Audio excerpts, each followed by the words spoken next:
unstoppable pre-workout rush formulated to crush muscle fatigue so you can push yourself harder and farther than ever before. Our mind is a battlefield. It has to be the fight every day of our life. We can be stronger than current spaces. It can be braver than our fears. It's your choice, it's your hands. Stop believing yourself. Break through your obstacles and accept all challenges. We are all athletes running towards our goals, and we all deserve to win. How bad do you want success?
Every day is a competition between who you are and who you want to be.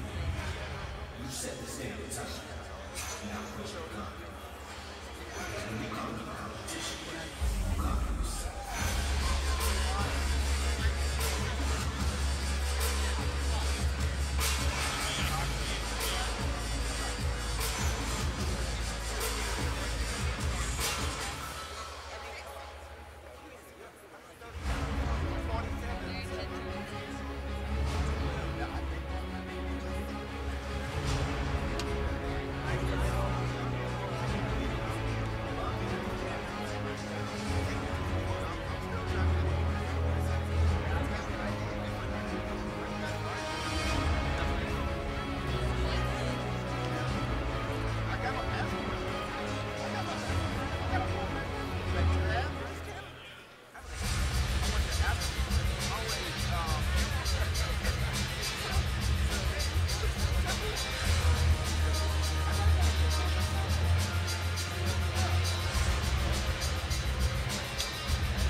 King. King Jumpy Jumper.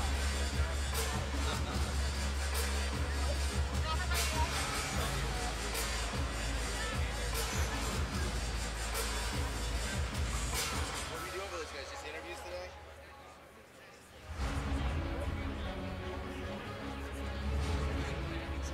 Stop running. Oh, Randy Curry's back. Oh, I don't know. He won? At the press conference? Yeah. Which one was he? The one on the left or right?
From the Orleans Arena in Las Vegas, welcome to a special presentation of Joe Weider's 2018 Olympia weekend. Dan Solomon, along with the Hall of Famer Sean Ray, and of course the beautiful and talented Amanda Latona. And guys, as we stand here in front of bodybuilding and fitness's most coveted and storied stage, we watch this venue here at the Orleans Arena fill up with all sorts of fans and celebrities and people who have come from around the world to witness history. And Sean Ray, I'm going to begin with you because you have very much been a part of history here in Las Vegas at the Olympia many, many times. This is an experience unlike any other. Yeah, no doubt. This is the Super Bowl of bodybuilding for us. And of course, there's only been 13 champions in the 54-year history. And the question is going to be answered tonight. Will there be a 14th? And yesterday, that door was left open by the defending champion, Phil Heath. And we're going to talk about the Mr. Olympia, the under 212 Olympia, and of course the Bikini Olympia. There's a lot to be settled. Amanda, you have competed in this contest 4 times. You know what these athletes are going through. You know what this is all about. Give the viewers at home sort of a sense for what the Olympia experience is like, because it's very different than just about any other event. It's very different and it's very exciting. I mean, you wait all year just to get on this stage. No matter how you place, you just want to get here. But that's the thing, things are kind of switched up, because when bikini started in 2010, there were 24 girls, and now 2018, there's 34 girls, which shows not only how much the division has grown, but it also got to the point where now only top 10 2 routines. So also, bikini used to be a Friday-only show. It shows again how it's popular, where it's now become a 2-day event. Prejudging is Friday, finals are Saturday, which means that they put the bikini girls on tonight with the men's bodybuilding. Really cool, but again, only top 10 get to do the routine. So exciting to be a part on stage, but you want to be in that top 10. It makes it really exciting. Well, every Olympia, Sean, is special, but there's something a little bit different. I remember back in 1991, Lee Haney came to the Olympia, won his 8th standout trophy, established a new record. In 2005, of course, Ronnie Coleman came to the Olympia on this very stage, and he won himself an 8th standout trophy, tying the record. Well, here we are in 2018, and there is a bodybuilder named Phil Heath who is here, and he is trying to stand shoulder to shoulder with both Haney and Coleman. Well, he's a long ways from his first pro win in 2006, Dan, and I don't think anybody at that time thought that Phil Heath would go on a tear like this. He started off his first Olympia with a 4th place finish, and then he came back and got first runner-up to Jay Cutler, ultimately surpassing Jay and shutting the door on all the competitors. A couple of times, like Ronnie and like some of the other guys Dorian before him, he came in off, but he had enough goods to win. The question will remain tonight, can he pull that off and tie for record number 8? Sean, what makes Phil Heath so special? We've watched this journey. It seems like every time he comes out, it's a slightly different version of his physique, but that's the truth with all champions. You were a little bit different every time. Jay was a little different every time. Ronnie, Dorian, so on and so forth. Kind of give some perspective as to what makes Phil one of the all-time greats and what makes him so different. Well, he's in a different time era. I mean, in the 90s, and it seems like so far away, but when we talk about 1998, when Ronnie Coleman won, that was 20 years ago. With Phil, they call him the gift because he's genetically superior right now to the guys he's standing up next to. They've thrown a few guys at him. Sean Roden's got a sniff at 2nd place, Dexter Jackson. Last year we had Big Ramy. None of those guys had the tools to take him out, even when Phil was off. So he's gifted with some genetics that the other guys just don't have. So on an off day, Phil still has enough to simply win. The question will remain tonight that with Sean Roden's improvements of yesterday, from last year, Phil has left the door slightly open. There's not a whole lot more Phil can do with his frame. He's maxed out going for that number 8. Well, Amanda, you know a thing or two about bodybuilding. Of course, you're married to an elite professional bodybuilder who's going to be competing on this stage tonight, Steve Kuklo. And give us a sense for what the fans are thinking. I know you talk to the fans, you read social media, you know what people are thinking. Is there an anticipation coming into tonight about the possibility that Phil could match the record, or even the other possibility that we could see the crowning of our 14th Olympia champion? Well, I think there's both, Dan. You know, you always root for the underdog, and then as soon as the underdog becomes the champion, it's like you're almost waiting for the champion to be thrown. So it's really kind of both ways. You have those people that are like, Phil's the king, he'll win, but then you have the other people that are equally going, get rid of him, we want a new champ. So people are fickle. You know, it's almost like they're going to be supportive, and then as soon as you do one false step, it's like they're going to look, you know, they're, again, fickle. So we'll see what happens tonight. He's got half of the crowd cheering for him and half the crowd cheering against him, but the thing is the other half that are cheering against him are for Sean Roden, but they're also split between Rolly Winkler, they're split between Big Ramy, so they're kind of all over the place. So we'll see what happens tonight. The crowd's going to be crazy, double what it was last night, so it's exciting to see, and the energy, you can already feel it. Sean, let's get into this real fast. Now, we came into this weekend looking at Mamadou Asbie, Big Ramy as the leading contender, coming off his runner-up finish a year ago, rightfully so. And so he showed up. I want you to talk about what he brought and also what Sean Roden brought, because there is all sorts of talk throughout Las Vegas that Sean Roden has given Phil Heath just about all he can handle. Yeah, it would have been a lot for Big Ramy to improve on what he brought last year. We saw the very best that Ramy had to offer up until that point of his career. This time he supersized it. Went for a little bit more mass than he probably should have and didn't have the detail to be in the hunt, especially against a guy like Sean Roden, who came in off last year. All Sean had to do was dry up a little bit, harden up, tighten up, and he had a full year to do that. And he pretty much felt like he was written off from a year ago. And he, with a renewed vigor, tightened up, dried up, did a few things differently, and he is here again like he was a couple years back fighting for the title. And he knows what it's like to take second. And Phil obviously knows what it's like to lose. He's lost a couple too, but once you've won the title as much as Phil has won, losing to someone like Sean Roden, he's not going to be happy with that. So I know that Phil's going to do everything in his power from yesterday to dry up, but I can tell you this is as close as it's going to get for Sean. He's a 40-plus bodybuilder.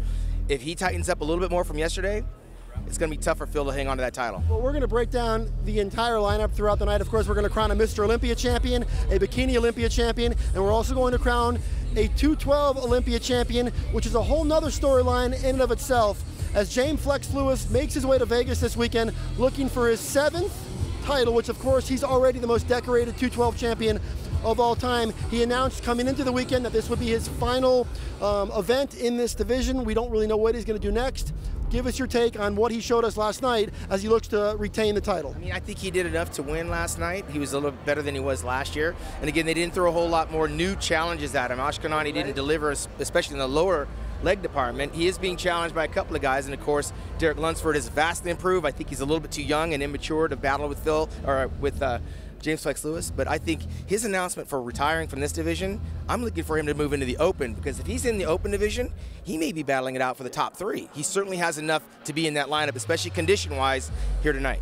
Now, on the bikini side, the Bikini Olympia, of course, Angelica Teixeira comes in as the defending champion. Pre-judging was held yesterday. Give us a quick sense of what we should look at in that event. Well, you know, she's definitely top 2, because at pre-judging yesterday, they basically pulled out her and one other girl. So at the end, they added a 3rd girl, so you almost know going in yesterday where your top 3 is. But of course, top 10 gets to perform. This lineup, not only has it grown in competitors, it's also grown in competition. It used to be where there was 24 girls, and maybe it's easy to clearly see a top 5, top 6. Now, you really can't separate with, like with you guys talk, you know, a guy can have a weak back, or, you know, bodybuilding shows win by the back. A bikini girl isn't going to lose because she has bad calves or a bad back, you know, so it's really up in the air. It's depending on what the judges want to see, who brings that presentation. It's all about overall package with bikini and setting the tone for what the judges want to see for next year, and then that's how they'll choose their champions tonight. And it's going to be close. I got my eye on who I think, but again, it's top 2, basically what it comes down to. Well, the bikini division has grown, as has pretty much anything that has to do with Olympia weekend. It's become a very multifaceted, multi-layer weekend. Robin Chang and his team here at the Olympia have really created something extraordinary, and it's been such a thrill to be a part of this. Tonight is going to be historic, whichever way you slice it. We're either going to crown an Olympia champion, an 8-time Olympia champion for only the 3rd time, or Sean, we're going to crown a brand new champion. Any thoughts before we start the show? Well, I saw Lee Haney roaming around. Totally, Lee Haney is here to witness history. I'm not so sure that he's cheering for anybody in particular. He's sharing that title and that resume with Ronnie Coleman. I don't know if there's room enough for 3, but Phil left the door wide open for that to not happen for him. But should he join that elite group, he's earned the right to be there. All right, stick around. Our coverage from Las Vegas is just getting started here. 2018 Olympia weekend. We're back after the break.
Vegas, welcome to a special presentation of Joe Weider's Olympia weekend. Dan Solomon along with Sean Ray, and we're about to begin what should be a very compelling night here in the world of bodybuilding, fitness, and physique and bikini competition.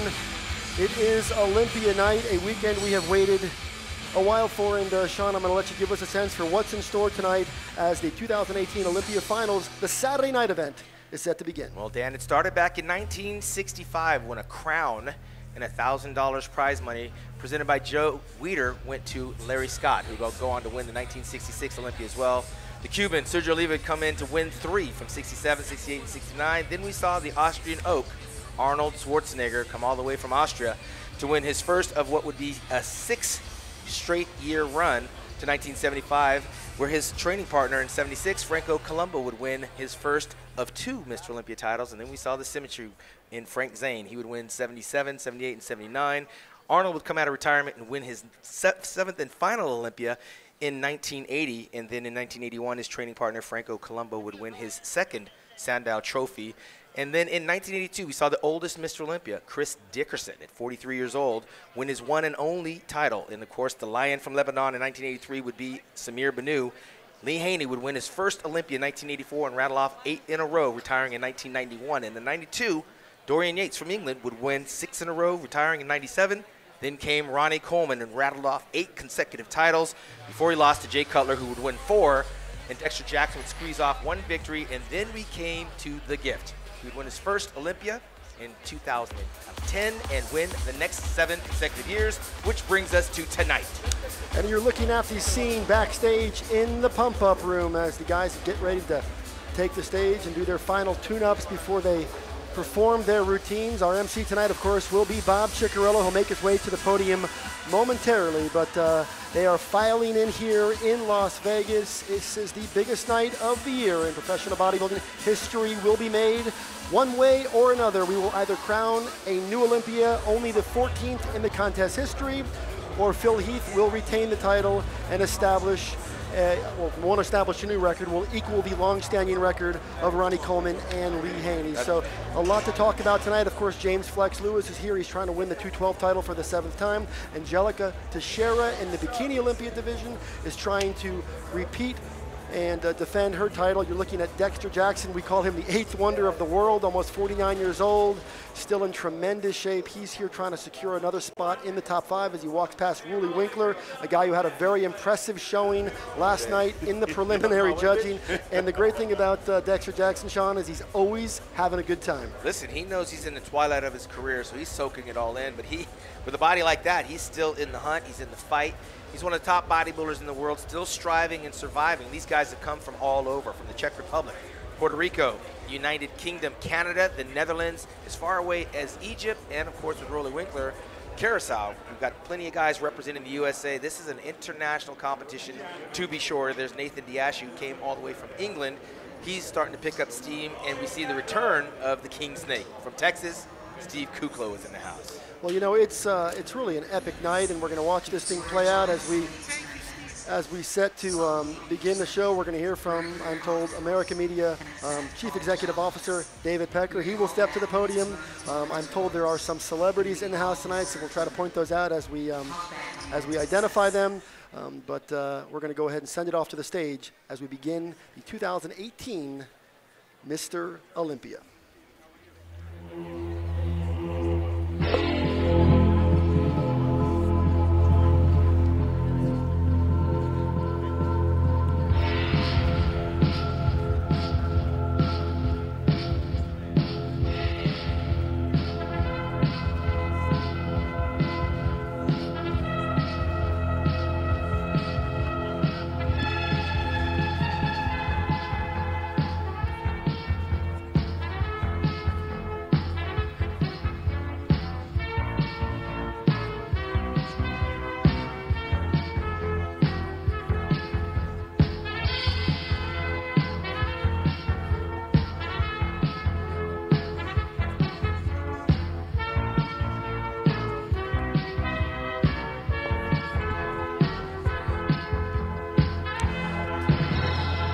Some things in bodybuilding, Sean Ray, never change, including the Olympia theme song, which of course echoes throughout the Orleans Arena each and every year at this time, and you can kind of feel the anticipation beginning to build. Absolutely. In the absence of the late Joe Weider, along with his brother Ben, and in the presence of the new feature film, Bigger, Dan, watching their love story, the passion they had for bodybuilding, the origins of where it came from two poor guys growing up in Canada, $8, creating the Weider publishing machine, and then giving birth to the equipment and the supplement and the Olympia competition through the Mr. Universe champions and the American national champions. Here we are, some 54 years later, still doing the business in their absence. They have laid the groundwork for what we're about to share in this weekend. Can't say enough about the stage set, the production value that Robin Chang and his team at American Media and the Olympia team have done to kind of continue to raise the bar. And we're going to let the show begin. Weider's Olympia Fitness and Performance Weekend, presented by Midway Labs, webcast by iHerb and Muscle Farm. Ladies and gentlemen, please stand for the national anthem.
All right, they're going to bring out the MC momentarily, and right now backstage we're seeing some of these guys kind of put the final tune-ups on. They know what to expect. There's a different anticipation this year. There's a different energy. There's a different intensity. But first, we're going to hear from AMI CEO Good David Pecker. evening, and welcome to the 54th Mr. Olympia.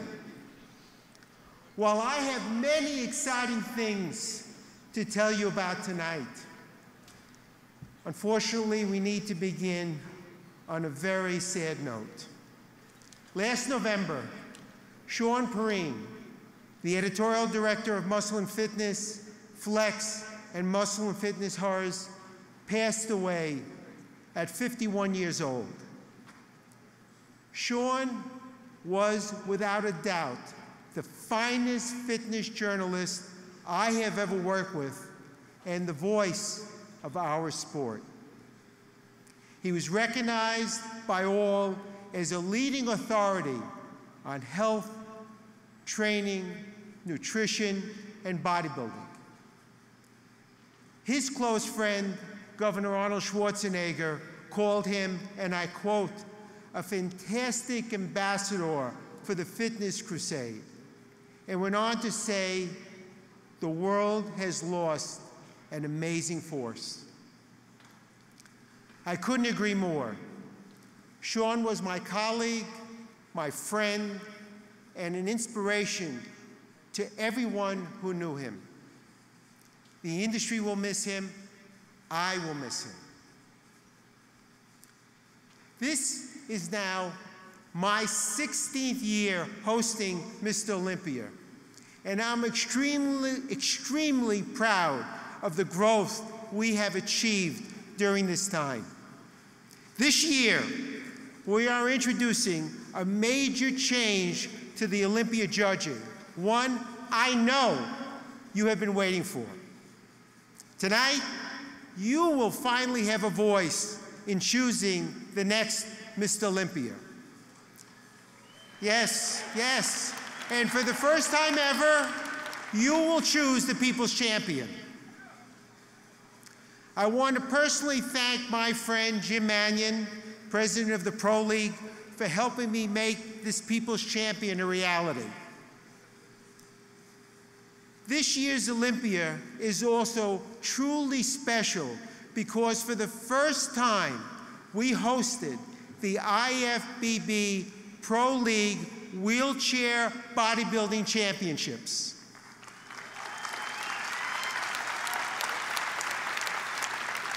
These inspirational athletes are true warriors who show the world what the power of a determined mind and the human spirit can accomplish.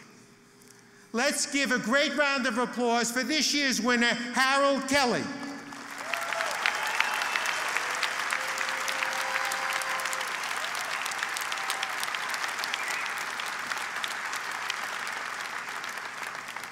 Tonight, Phil Heath will attempt to win his 8th Sandow Trophy. Yes. Tying him with living legends Lee Haney and Ronnie Coleman for the most Mr. Olympia titles won. Flex Lewis will be competing one last time for the 212-pound Mr. Olympia trophy. Yes, let's give it Flex. Flex has won this title every year since we introduced this event in 2012, and I know he wants to retire as a champion. This year's prize money will be the biggest in our sports history, with $1.4 million being awarded and distributed tonight. Thank you. This is a 250% increase since we acquired the Mr. Olympia competition 16 years ago. We are also hosting our second amateur competition at Olympia, giving 18 men and women the opportunity to earn IFBB Pro status. Now, I'd like to congratulate Friday night's winners. The new champion of fitness, Whitney Jones.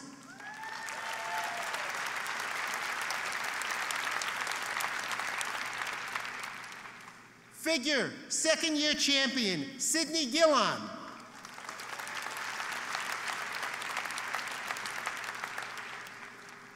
Classic physique, second-year champion, Brie Anzali.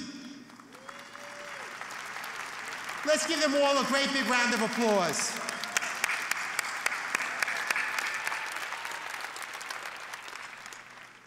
As you all know, Dwayne Johnson, Danny Garcia, and their company, 7 Bucks, have been a presence at our event for the past 2 years. Unfortunately, DJ has a conflict and cannot join us tonight as he is filming his new movie. I know, I feel the same way. However, my friends, he sent all of you this very special video message. Hey everybody, DJ here. First of all, I'm so sorry that I can't be with you there at the Olympia this year. I wanted to come. I'm here on set shooting Disney's Jungle Cruise, but I am there in spirit. So my spirit is in the room. My spirit is in the DNA of all the amazing athletes and competitors who are going to hit that stage. My spirit is inside of you. That sounds weirdly inappropriate, but you guys know what I'm saying. I want to wish the very best of luck to all the competitors. I know the time, the sacrifice, the discipline, the dedication that you guys have put in over the months and months preparing for this one night. I wish you all the very, very best of luck. I want to congratulate all of you who hear those very special words, and new. I also want to congratulate the ones who hear the very, very special words, and still. Again, I am there in spirit. And, you know, one of the greatest things about our world and our sport of bodybuilding is it never ends. You can always, always continue to get better and better and better and continue to push yourself to new heights. So, congratulations to all the Olympia competitors and congratulations to the champions. And above all else, most importantly, tonight, have fun. Come on, let's give a great round of applause to DJ.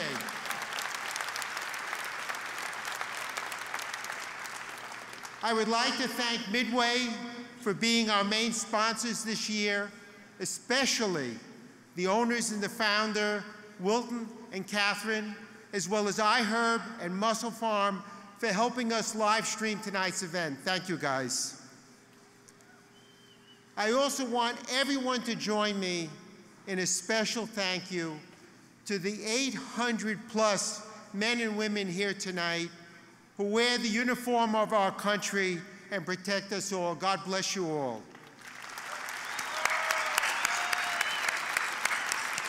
Bob, let's get the show started.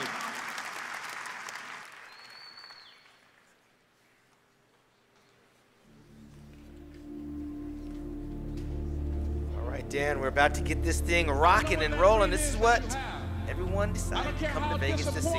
It might have been as you've been working toward that dream. That dream that you're holding in your mind, that it's possible.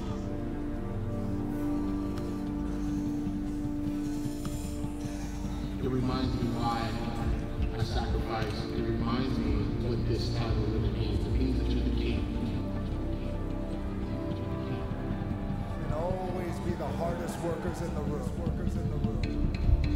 But people who are running toward their dreams, life has a special kind of meaning. When you become the right person, what you do is you start separating yourself from other people. You begin to have a certain uniqueness. As long as you're following other people, as long as you're being a copycat, you will never ever be the best copycat in the world. But you will be the best you could be. I'm challenging you to define your value. That everybody won't see it. That everybody won't join you. That everybody won't have the vision. It's necessary to know that you are an uncommon breed. It's necessary that you align yourself with people and attract people into your business who are hungry, people who are unstoppable and unreasonable, people who are refusing to leave life just as it is and who want more. The people that are living their dream of finding winners to attach themselves to. The people that are living their dreams are the people that know that if it's going to happen, it's up to them. If you want to be more successful, if you want to have and do stuff you ain't never done before, number two, I'm asking you to invest in you. To invest in you. Someone's opinion of you does not have to become your reality. That you don't have to go through life being a victim.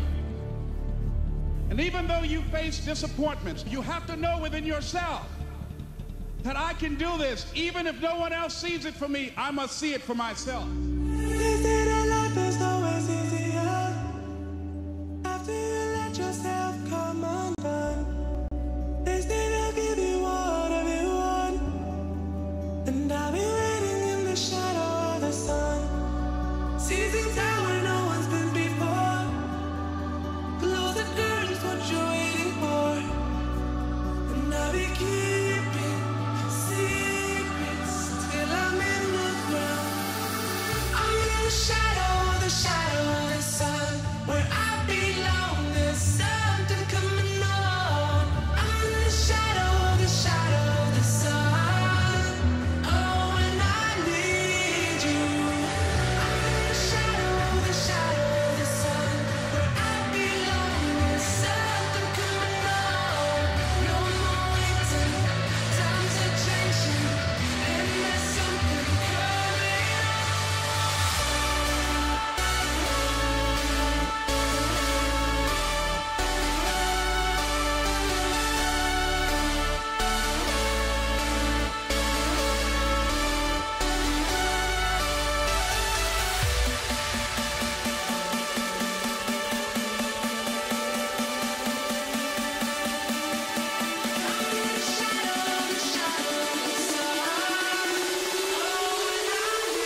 Ladies and gentlemen, please welcome your host for the evening, the voice of bodybuilding, Mr. Bob Ciccarillo.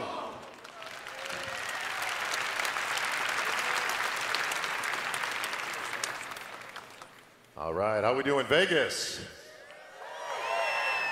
Man, it is great to be back. Welcome to the 2018 Olympia, the house that Joe built.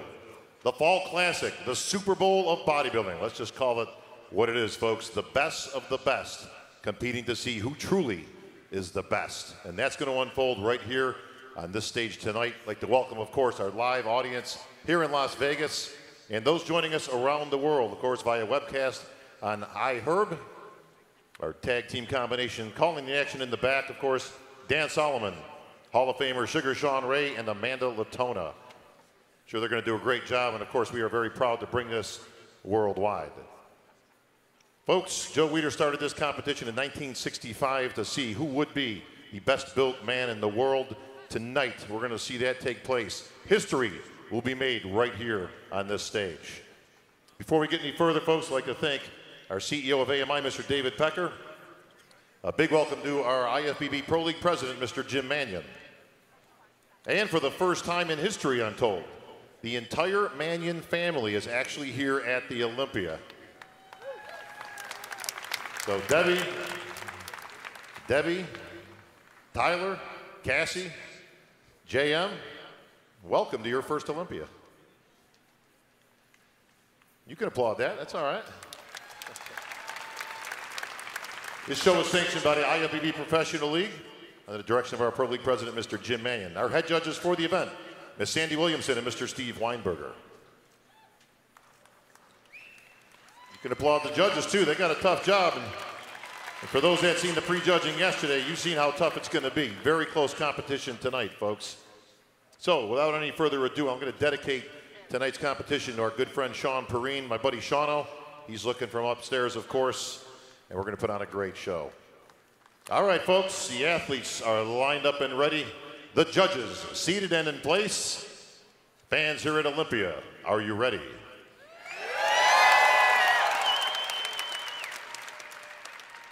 All right, this time, good warm-up, good warm-up. This time loud enough for Joe Weider to hear this up in that big gym in the sky. Fans here at the Olympia, are you ready?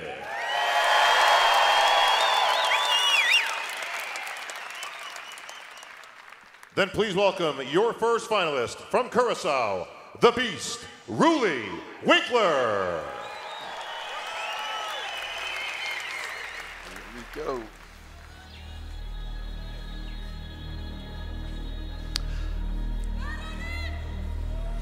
All right, we are underway. The finals of the 2018 Mr. Olympia.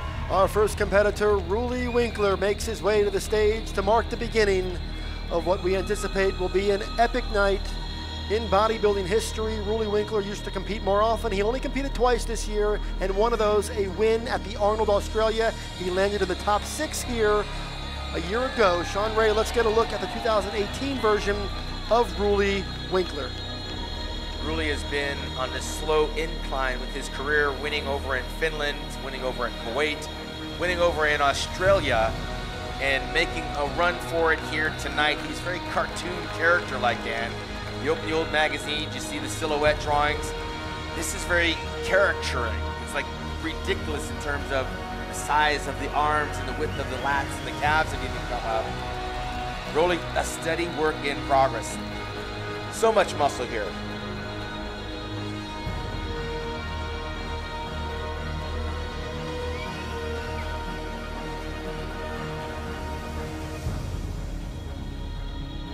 Trademark twisting back shots, Dan. Does it a little bit differently than Arnold Schwarzenegger. He actually owns this type of pose. Others are copying that. One of the most structurally unique bodybuilders this sport has ever seen. His shoulders wide, his arms massive, maybe the best arms this sport has potentially ever known. We'll leave that to you guys to debate, but he is remarkable. There was a time a couple years ago where he was just a bunch of different body parts. The physique really didn't flow. He went back to the drawing board, revisited his approach, has completely reinvented the way his physique flows, and now he finds himself here at the Olympia very much in the running for the title. Well, he discovered the oxygen gym. I mean, he didn't start making these changes until he started making the pilgrimage out to Kuwait. He's dried out nicely. In the past, I've criticized him for holding too much water, and you'd see that water starting to come out as he posed. It would just start dripping, and the color would start to smear and smudge. He looked like a mess by the time he was done posing. You can see, Dan, he's dry, and he looks very polished.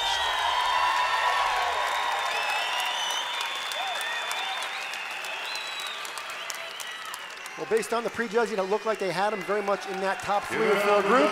We know the fans at home love Rolly Winkler, and so too do the fans here in the arena. That's the best Rolly Winkler's ever looked on this stage in his career. Ladies and gentlemen, please welcome from the USA, Flexitron Sean Roden.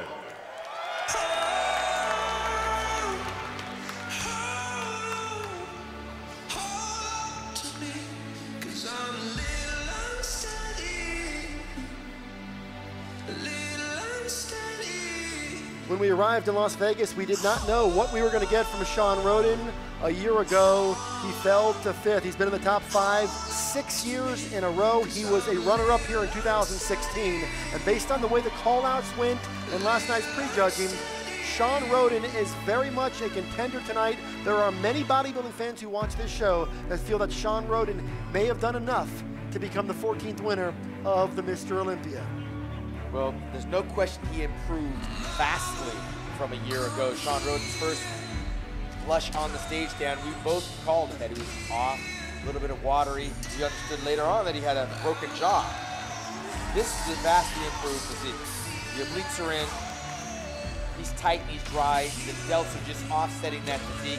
You can see the traps are hanging from his skinny neck. His traps actually make his neck look non-existent by comparison. But Sean is the best that Sean has been. And remember, this is a guy that's a former first-time runner-up in this contest. And I believe right now, he's better than he was when he got his first runner-up. When prejudging ended last night, I asked you, Sean Ray, who you thought was in the lead coming out of prejudging. You told us you had Sean Roden ahead of Phil Heath. Of course, the night is still young. We still have protein routines. Half the contest will be scored tonight. It's still very much up in the air.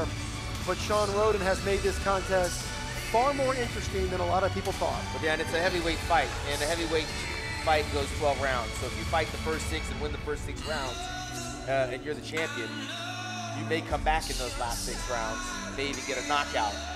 We cannot discount the fact that Phil Heath has also had time to dry out. But right now, there's nothing that Sean can do. Sean's about as dry as he's gonna get. You saw the intercostals. You see the peekaboo on the lower back. See a little bit on the glutes, the hamstrings. He's dry in all the right places. The question will remain, did the champion rise to the occasion? The knock on Sean Roden, especially on a night like tonight, is that he brings just about everything to the stage you can bring, except energy. And it looks like he's trying to bring some of that right now. That's been a missing piece for Sean. He comes out, he usually poses very slowly, very cerebral. His transitions are very slow and almost accidental in a way. And here he goes, and he's trying to bring some energy, and I think that's a big way for him to establish himself here on this stage. Absolutely. Personality and charisma in this performance arena will help him. What he hasn't brought to this stage, Dan, in the past also was the lower back, and that's where Phil could actually turn the tables on him. But you see the feathers in the quads when he flexes them. The one thing I don't like about Sean is when he relaxes his stomach in between, but look, he steps into the light and you can see the quads separate, the abs pop, the deltoids pop. Sean's ready. There it is. If he ever was going to be a threat tonight. Sean Roden has made his case.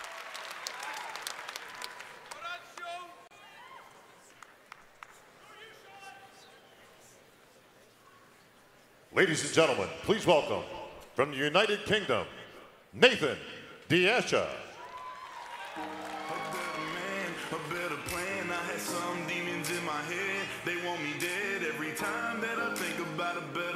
One of bodybuilding's rising stars from the UK, competing in his 3rd Olympia. You're looking at Nathan Diasha. He was 7th here a year ago. Of course, a former British champion, and very much climbing his way to the upper tier of this sport. Sean Ray, it looks like he has brought it once again. Yeah, he's been a steady work in progress as well, and he's starting to peak at the right time.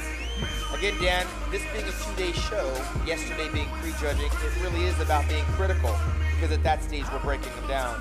This is the performance round where the athletes have an opportunity to display their charisma, their personality, but don't be fooled. The judges are also scoring the conditioning and the improvements from a day ago. But in this situation, we're analyzing the performance. And Nathan DeAshton is rising to the occasion. This stage, this atmosphere has been very big for him, and he has slowly started to ascend towards the top 6. I will point out for those of you watching, there are 19 competitors in this Olympia lineup. They are only allowing the top 10 to perform their posing routines. So if you're looking for your favorite bodybuilder to pose, hopefully he landed in the top 10. Yeah, and sometimes it's disappointing from the fans' point of view, but that's what the prejudging is about, Dan, which is why we're highly critical as they make their way through those rounds. We're picking them apart, looking for what they do not have, why they should not be there, and we get left with the best of what's left in the top 10. And then, of course, there could be only one champion. So these top 10 are the elite in the world. And right now, they're pulling out all the stops to validate their existence on this Olympia performance stage. And also to validate their bank account, because there's a lot of money up for grabs. Of course, the $400,000 first place prize. Absolutely. You get rewarded for the hard work. Nathan is rising to the occasion.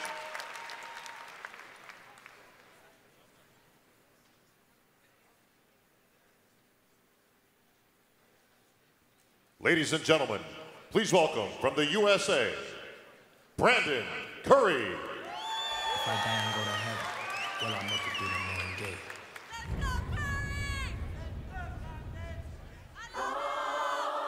5'8", 252 pounds by way of Tennessee. Former USA overall champion, Dan, trains out in Kuwait at the Oxygen gyms as well.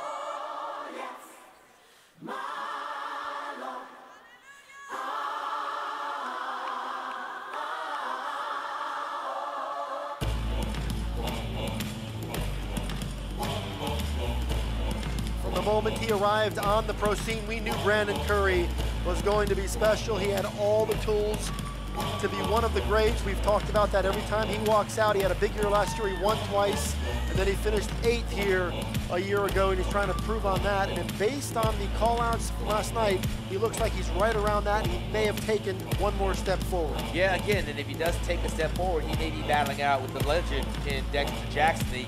He had an opportunity to stand next to each other. And with Brandon being as young as he is and as big as he is, he's holding his own next to the former champion. He is a perennial top 10 finisher. He's won over in Brazil, the Arnold Classic Championships. And he's also won the Arnold Classics over in Australia. Sean, there's no shortage of muscle on this frame. What's the thing that's holding Brandon back from getting him into the top 5 tonight? You'll notice he's got a little bit thicker skin than some of the other bodybuilders. He's darker skin, but it's a little bit thicker. And at 5'8", carrying 252 pounds, he's right there with Kevin Levrone. Kevin Levrone got another 1.5 inches on this guy when you start to compare and contrast the physiques. But the skin is a little bit thick. The one thing about Brandon Curry is he is continually improving, and it pays off for him to go over to Kuwait and do the business of bodybuilding. But I don't think he can get any bigger at 5'8". He's right where he needs to be. He's just got to try to rip up the skin just a little bit more and thin it out. The hamstrings can use a little bit more meat on the bone. But his shoulder to waist differential and the width and the thickness on his back is nothing short of amazing for where he came from. All the while raising 4 children. Married an IFB Pro Bikini competitor in Miss Brandy Curry by way of Hawaii. Got a lot on his plate.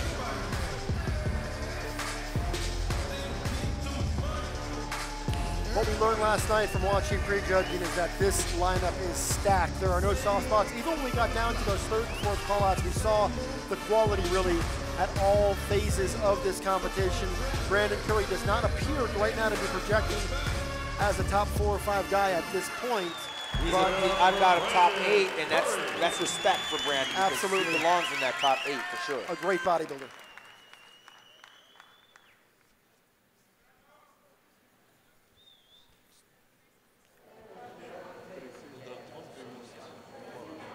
Ladies and gentlemen, please welcome from the USA, This is where they warm up then before they hit the main stage. Jensen. We're watching backstage on the monitors as well. Well, here he is, the world's most decorated bodybuilder. He turns 49 in November. 28 professional wins to his credit, Sean, more than anyone in the history of the sport. And of course, one of those victories came 10 years ago tonight when he was crowned the 12th man to win the Mr. Olympia. Yeah, he's the new modern-day Albert Beckles of the sport. I remember when I guest posed there. Actually, I won in 1985 in Australia. Albert Beckles got second to the great Lee Haney in '85, and he was 46 years old at that time. And he went on to compete well into the 90s, Albert Beckles did. Of course, there's another guy by the name of Vince Taylor who walked off with 5 Masters Olympia titles. Dexter is not slowing down by any means. He also said he's got no plan for retirement. This is who he is. It's what he does. Win, lose, or draw. And he's not slowing down. He was runner-up earlier this year at the Arnold Classic, and we've often described him as the 8th wonder of the world because it's remarkable what he's able to deliver year in and year out consistently. You competed against him, he's still doing it, and you haven't been competing for a long time. So he competed against Ronnie Coleman and Kevin Levrone and Flex Wheeler and Chris Cormier and myself. We're all retired. It's amazing he's still there. As things change, Dexter is the one constant, but now I'm going to ask you to put your critical hat on and tell us why this might be the first time in a long time that Dexter may not be in that top 5. Well, it's not for lack of trying. Dexter is battling Father Time, not necessarily the competitors. You see the thickening of the waist. He's got a little bit of water. The lower back doesn't show the Blades trademark thin lower back. And that happens when you age. It's just something that you can't knock him for. He continually trains hard in the gym. His deltoids, world class. He's got a great structure. But when that structure starts to get diluted because of age, the skin doesn't thin out like it should. The waist has a tendency to thicken because you've got to eat all these calories. You're doing heavy lifting. It starts to change the dynamic of the look. The hamstrings start to fade and the legs start to fade a little bit. But he definitely still has a few more gas in his tank. My heart is ready for love and to be loved. And I choose First Olympia, Dan, was 1999, right here in Las Vegas at Mandalay Bay. Man, and they love him, and more than love him, they respect him. I've been covering this sport for a couple decades, and it has been such a rare privilege to watch the way he handles himself, his approach to his preparation, how he handles his family and his fans, and just watching his workmanlike approach to the sport. He has respect for himself, he has respect for others, and I will say this over and over again. Dexter, it has been our privilege to watch you compete, and we hope you stick around for a few more years because he is extraordinary. Ladies and gentlemen, the Blade. Help me congratulate Dexter Jackson on his 19th Mr. Olympia. Nothing to be ashamed of there, Dan. Ladies and gentlemen, from the USA, Cedric McMillan. You want to get excited about looking at a beautiful physique. Pay attention to this man right here, standing 6'1", 280 pounds, serving the United States military, Cedric Big Mac McMillan. He's an artist. There's no one quite like Cedric McMillan, last year's Arnold Classic champion, competing out in his 4th Mr. Olympia. And he clearly has a very different approach, a very different mental approach. He has different expectations for himself and has a different perspective than others. And we don't have all the time to talk about that now, but we'll watch his routine. But Cedric, the one thing that he is missing is a great Olympia showing. He's been as high as 7th. He's gotten there. He's gotten close. But Cedric seems to save his best for some other events. Absolutely, but Cedric's personality is what you fall in love with. The body opens the door, but his personality is electrifying and magnetic. I don't know where to begin to try to criticize Cedric, with the exception that I believe he should have a Sandow trophy. He may not get one, but he will not be forgotten when he's done and in retirement, because what he brings to the sport is a lot more than just beauty and class. when he poses, he literally has a conversation with the audience. There's a connection. There's a way that he goes about his body movements that are just very different, very unique. So let's just sit back, Sean, and watch Cedric McMillan's 2018 Olympia routine.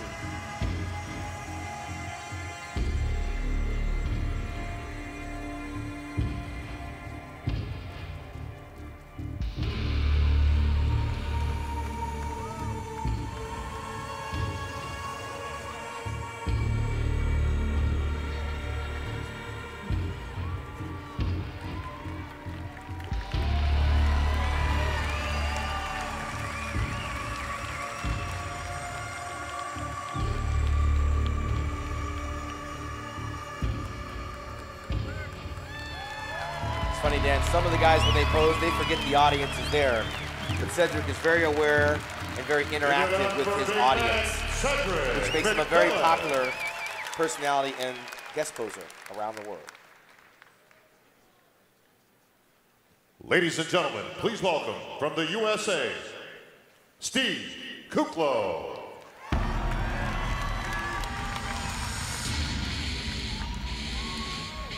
All right, here's your 2011 NPC USA overall champ. He's won 4 times on the pro circuit. And Sean Ray's back here on the Olympia stage for the 5th time. Look at those numbers, 5'11", 270 pounds. Kuklo, he's actually dieted down to that body weight. He's got the size of an NFL lineman, but he's got the structure and the body of an Olympian. It's amazing what he's done with his physique in the short amount of time that he's done it.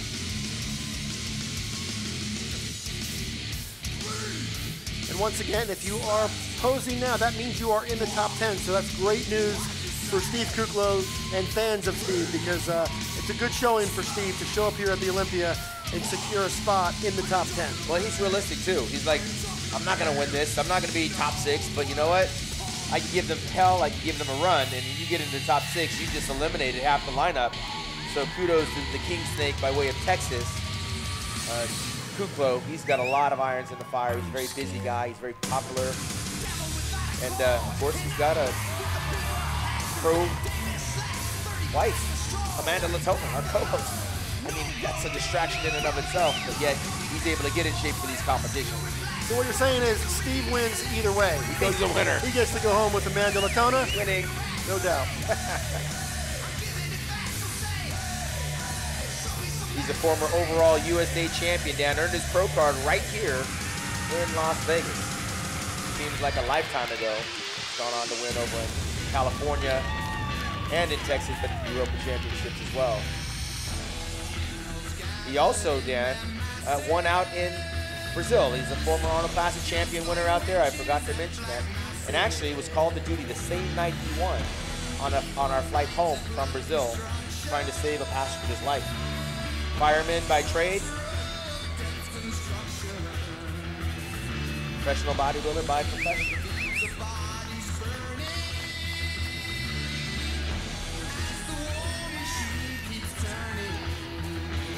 He's one of the few guys out there, Dan, that has his entire family that cheers him on. He's got an army of followers out there in Texas.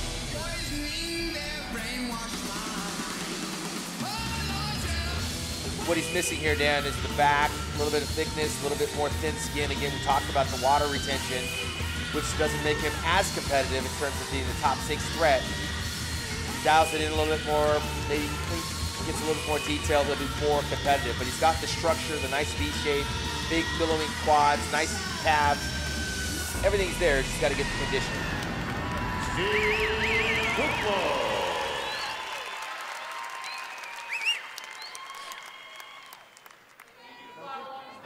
Guys are backstage. Of course, the 212 guys are also starting to warm up. We'll be looking at the bikini competitors a bit later on in the program, and I'm told William Bonac has moved into that position in the backstage area, where he will soon enter the stage, which is what he is doing, and we're going to get our first look tonight at William Bonac. William Bonac, Dan, a year ago was 3rd place by way of the Netherlands. He can't be but 5'5", maybe 5'6" on a good day, but he's very thickly, heavily muscled, reminiscent of a former Bertil Fox. One of the best bodybuilders in the world. He finished 5th here in 2016, then he climbed to the top 3 a year ago. There were some people felt that this guy has all the tools, and even last year made a case to actually win himself an Olympia title. He followed that up by winning this year's Arnold Classic. You are looking at one of the very best bodybuilders on the planet, and we arrived here in Las Vegas this weekend feeling like if anybody was going to knock off the champion, there was a list of 2 or 3 guys, and William Bonac's name was certainly on it. He's obviously established himself as one of the guys not only to beat, but also to challenge. He's a slow progress to where he needs to be in there, and he is now one of those guys you can commonly talk about as a threat to the title. A little bit too heavy for me, for my liking, but he does look significantly improved from last night, as do probably most of the guys.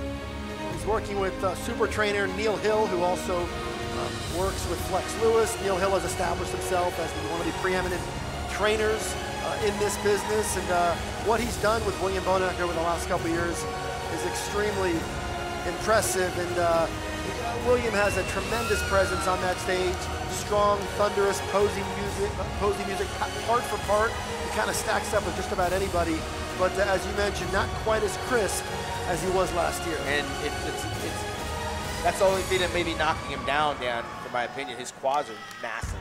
His calves, if you look at them independently, are massive. You cannot put any more muscle on this frame. Unfortunately, being as small as he is, he looks short when he poses. I remember Arnold Schwarzenegger said the same about Franco Columbo. You have to pose like a big guy.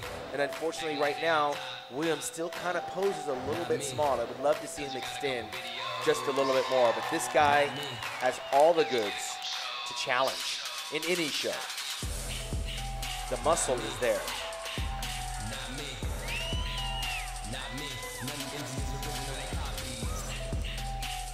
That's a classic William Bonac shot.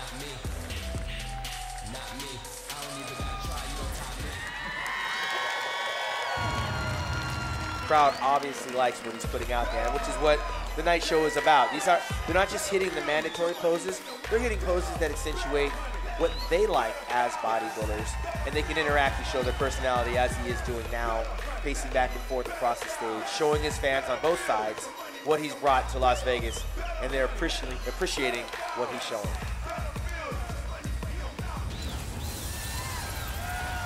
Much improved from 24 hours ago, William Bonac.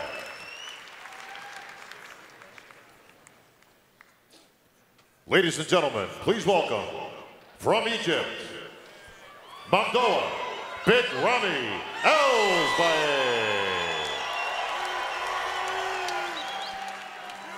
Sean Ray, bodybuilding is a sport of all different shapes and sizes, and there is perhaps no shape or no size like the man we are looking at right now, Mamdoa Elsbaye.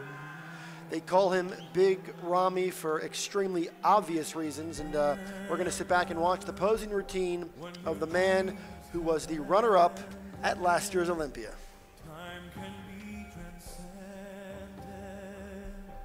Just remember me. I am the one star that keeps burning so brightly. Clearly tighter than 24 hours ago, Dan. You can see he dried up in the hamstring, glute department. You see a few more details that we didn't see 24 hours ago, which is what we were talking about last night. And it's one of the things that makes the Olympia unique. Of course, the Friday night prejudging, 24 hours later, the Saturday night finals. It gives these guys a chance to tweak and tighten up and make improvements. Or in the case of the guys who peak on Friday night, they have to do everything they can to hold it together. And that's why these placings can change as the night goes. Big Ramy, of course, was the guy that a lot of people were looking at as the top contender to take out Phil Heath. And based on what we saw last night, it looked like that might not be going that way. As you mentioned, the physique does look better tonight. The feathers in the quads give it away. The splits in the pecs, the abs are tighter, the back is tight. Everything is tighter, which magnifies the physique even more. Unfortunately, first impressions sometimes set the tone for what's going to ultimately happen. And if last night he doesn't resonate more tonight, the judges will stick with what they saw last night. Well, and it's not even just first impressions. Those scores for last night have already been logged into the system. So the damage that was done last night doesn't just go away. Yes, absolutely. He's going to have to be that good tonight to overcome what went down 24 hours ago. This is a very impressive bodybuilder. Big Ramy is exceptional and clearly much better, and I think that's great for this contest because I'm looking forward to seeing Big Ramy and Phil Heath stand side by side. Absolutely, once Dan. again. I'm looking at him like he was last year. This is the Ramy we saw when he got first runner-up a year ago. He's not far off the mark. And the improvements, the graininess in there, the improvements are vast. I would like to have seen him change the music up to more up-tempo at this stage of his posing, because he's starting to get excited, and the fans are as well. Sean, if this Big Ramy that we're looking at right now had walked out last night, this would be a very different contest right now. We would be using different adjectives for sure. As we try to get into the minds of the judges, sometimes we try to think like they might, but as an independent thinker watching this, you see the Christmas tree come in. That wasn't there 24 hours ago. You see the glutes, the striations. Those were not there 24 hours ago, along with the feathers in the quad. We're looking at a different bodybuilding, which makes it more competitive tonight. Now I'm curious to see what he looks like standing next to the rest of the field.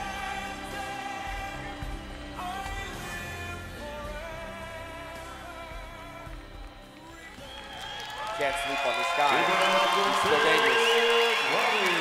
One of the biggest, one of the best, one of the most popular bodybuilders in all the world, Big Ramy. Great guy.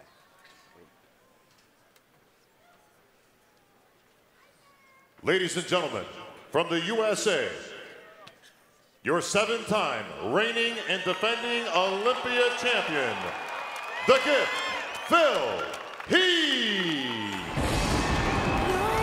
There was one. See, 'cause you've never been the same as anyone else.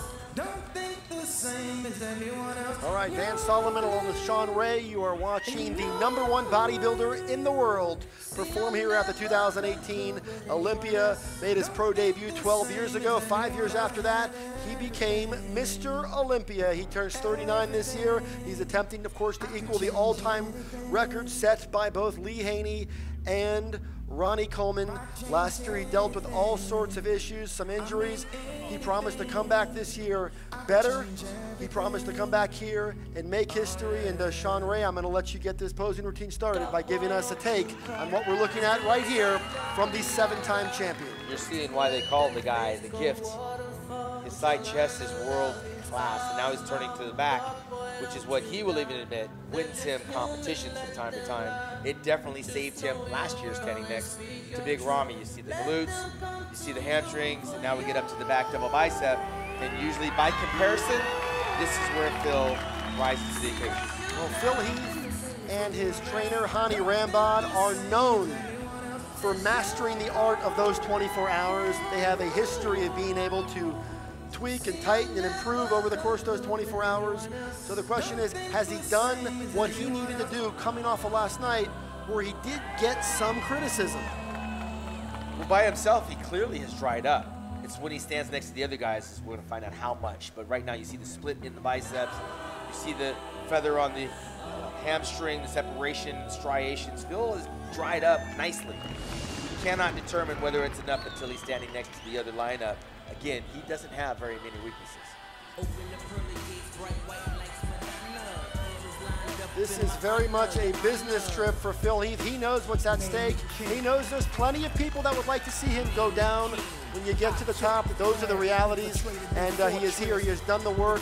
I caught up with him the other night. He has laser focus. He and Hani Rambod have worked extremely hard to get to this place, and he is on the doorstep of history.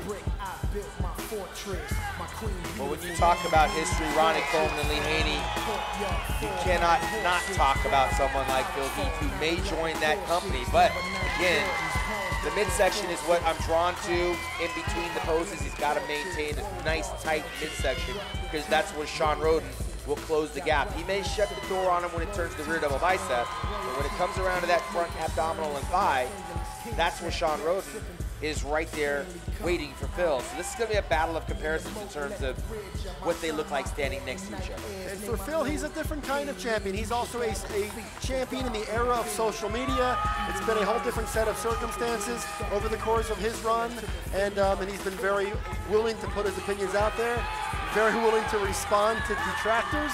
But here he is tonight in Las Vegas at the Orleans Arena doing everything he can, scratching, clawing, and fighting his way to the finish line, because he's looking to do something that only 2 men in the history of the sport have ever accomplished. Phil will always be in that conversation, tied with Arnold Schwarzenegger with 7.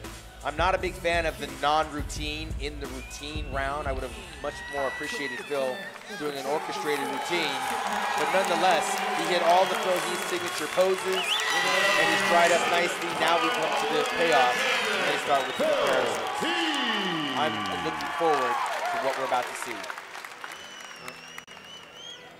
All right, as you see backstage, the scenery starting to change just a bit as the bikini girls come out and get themselves ready to take the stage to compete for the title of 2018 Bikini Olympia champion. Of course, Angelica Teixeira, the defending champion, and she will try to retain her titles. But as you can see by this look backstage, she will be hotly contested.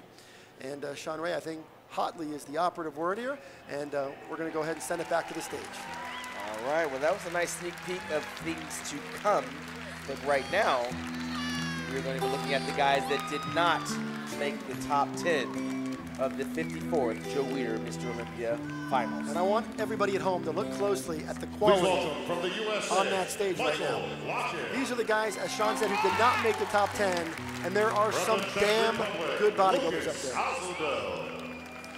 Dan, these guys have to win a show to get here or compete in enough shows to garner enough points to get here, and some of them for the very first time, and this is a victory for them just standing on that stage.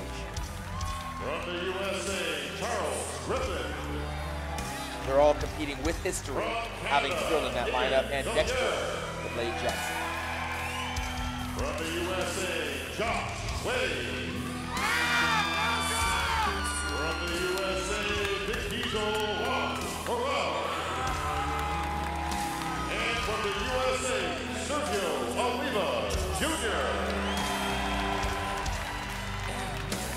How about a big hand, folks, for our 9 non-top 10 finishers? All right, our coverage from Las Vegas Olympia weekend continues. Stick around, don't go anywhere. Things are about to get interesting.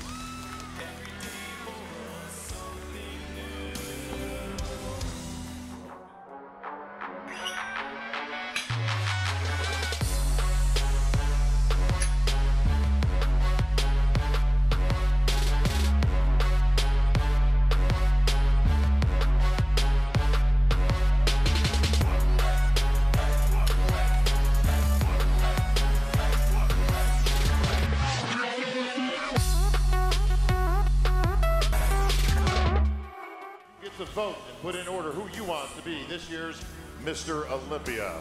Making history every single time we're out here, folks. We hope you guys enjoy it this time. It's a great opportunity for the fans to get involved. Who do you think's going to win, folks? All right, welcome back, everybody. Our coverage here from the Orleans Arena continues. And, Bob Ciccarello is polling the crowd to see what they think is going to play out here on the Olympia stage. Of course, the fans in attendance will have an opportunity to participate in the judging, and we're going to go ahead and send it back out. One last chance for the judges to get a look at our competitors. Gentlemen, come on out.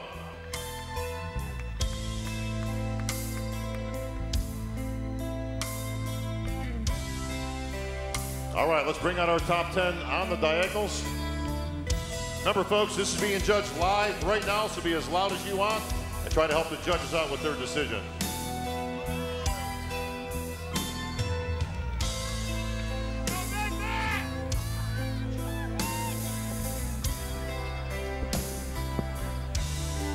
All right, our gentleman in place. Let's send it down to the judges. Big Steve.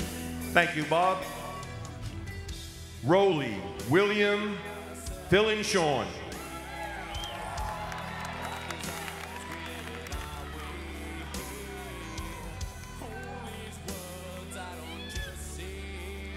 So the all-important first call out here, Steve Weinberger asks Ruli Winkler, William Bonac, Phil Heath and Sean Roden to come out and as part of a Bill and Williams four-man call-out. Perhaps most notable here is Sean and Rolley that Big switch. Ramy is not included in this call-out, and of course the fans here in the building and all of you watching at home have been waiting to see Sean Rolley Roden Williams switch. stand side by side with the champion Phil Heath, and make no bones about it, not only are these two gentlemen competing against each other, Phil and Sean, they are not exactly best friends. They have had a rivalry, and that rivalry has very much come to fruition here as the comparison round will dictate who is going to be crowned the 2018 Mr. Olympia. It is a compelling and somewhat stunning turn of developments, or turn of events, that Sean Roden finds himself in a position to compete for the title of 2018 Mr. Olympia. But we're going to watch these guys go through their quarter turns and get a better sense for how they compare 24 hours after we saw them last. Front double bicep.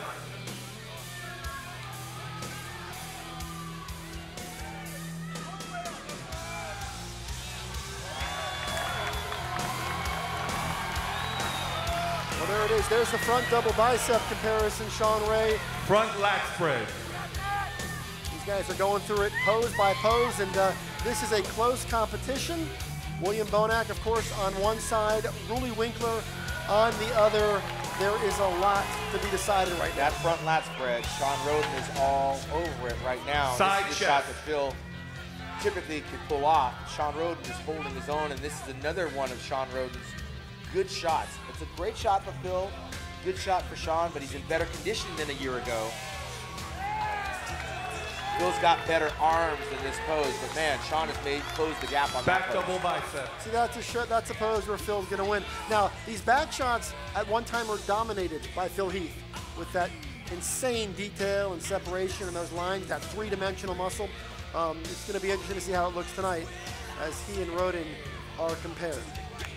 Well, again, the knock on Sean is the lower back. That's what hurts him. He doesn't have the thickness or the quality muscle that Phil has, but you can't help but notice he's holding his own, especially in the lower half. It's only one Back pose. lat spread. But you're right, Phil used to run away with that shot.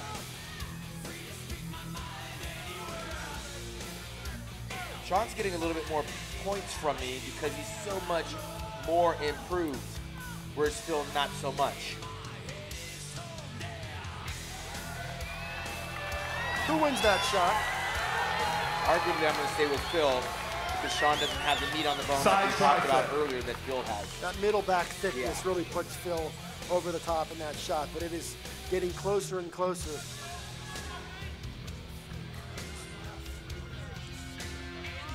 And then, of course, the bookends with William and Rolley. We want to see them next to each other because the fight's in the middle right now. And I like Sean Roden on this shot here. Phil's midsection doesn't seem to come down enough on the side tricep. And you can't help but notice the tiny waist on the Sean Roden. Abdominals and thighs. And the abdominal wall. Phil's breathing heavy through his abdominals, but he should be breathing heavy through his chest. And here's Roden throwing down the challenge. Let's go, guys. Knock it off. Steve Weinberger was not tolerating the gamesmanship on that stage, instructing Sean Roden to knock it off as they go into their ab and thigh shot. And somebody told me earlier that this is a shot that could help decide this contest. Absolutely it is, and the abs are going to Your Sean favorite, Roden. most muscular. Hit the pose. Phil's breathing hard, but he's breathing through his stomach, and it's not a good look. Of course, Ruli Winkler wins this pose. The Ruli Winkler, most muscular, straight out of a comic book. Exceptional pose down, or exceptional comparison round between four great bodybuilders who have very much brought it this year. There's a lot of aggression because there's a lot at stake. History is at stake. Forget about the $400,000. Ramy, but there's history at stake Cedric, here. Dexter, Brandon, and Nathan. Everything is at stake. Someone's life can change forever. Absolutely. It's almost like, you know, American Idol, for example. That's right. And you could say this is the best of what's left, but man, this is even interesting here, Dan. because we have a former Olympia in Dexter Jackson in here. We got Brandon Steve Curry, Switch. who's come up a long way. And of course, Cedric McMillan is in this line. This is a very tough lineup. Look at Rami a year ago was not in this. And he finds himself in a very precarious situation being compared with these guys. This is an incredible second call-out. There have been first call-outs at Arnold Classics that aren't as good as this second call-out. Absolutely, and this is the fight for 5th and 6th, which Brandon has and Dexter huge ramifications in terms of what a bodybuilder can ask at guest appearances. It's a domino effect for the balance of the year. So you want to fight for this 5th and 6th place spot, just as if it were 1st and 2nd. It's a lot at stake. A lot of people ask, what's the best contest? Why the Olympia is the best contest? The Olympia is the best contest because of this second call-out. This is an extraordinary, high-level caliber of athletes in this call-out. Big Rami in a second call-out, the way he's looking tonight, you know, it makes you scratch your head a little bit. I'm actually surprised they didn't pull him back into that first group. Every one of those guys, with the exception of Nathan Diasha, has an Arnold Classic title at home on their mantle, on their fireplace. Steve's got one from Brazil. Brandon's got two, one from Australia and Brazil. Big Rami's got one over in Spain. Dexter's got 9 from all over the world. And of course, Cedric McMillan a year ago is the Arnold Classic champion in Ohio.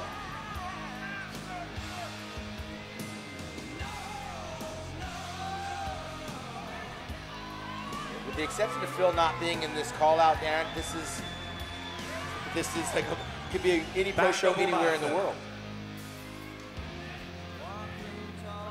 Well, I've seen Dexter Jackson at almost 49 years old going pose to pose for pose with these giants, with these Give yourself some room. this top group of bodybuilders. It's incredible, and it shouldn't get lost in any of this. And of course, Cedric McMillan is still putting on a show for these guys, and just a tremendous thing. And also seeing Steve Kuklo in this group. Steve Kuklo brought it, and he's also a crowd favorite. And just there's so much happening. And Nathan Diasha, I know Nathan wanted better. He came here looking to get into the top 5, and he's got a chance to compete for that spot, as you just mentioned, because to reiterate what you just mentioned, the 5th place finisher has punched his ticket. Is that correct, Sean? I believe so. To next year's Olympia. Absolutely, you're in the top 5, and you're back here. But again, these guys aren't going to settle. Most of them compete throughout the year, with the exception of Big Rami. All these guys, I mean, Dexter's one of the most, he competes more than anybody.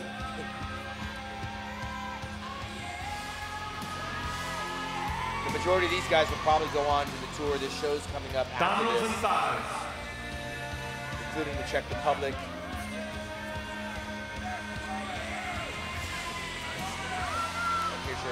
So what's the advice to Big Rami? Obviously, this is disappointing. He came here to win this contest. He's going to go back to the drawing board.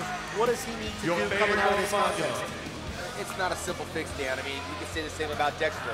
The same thing about Cedric. Cedric was 7th or 8th place a year ago. It is what it is. You're competing against guys that have a tendency to peak at the right time. Some of it's not about body parts. Some of it's just about peaking on the day, and a lot comes with getting ready for the Olympia in terms of managing finances, managing relationships, jobs, and other careers. These guys have nothing to be ashamed of. It's a long and winding road to this Olympia stage.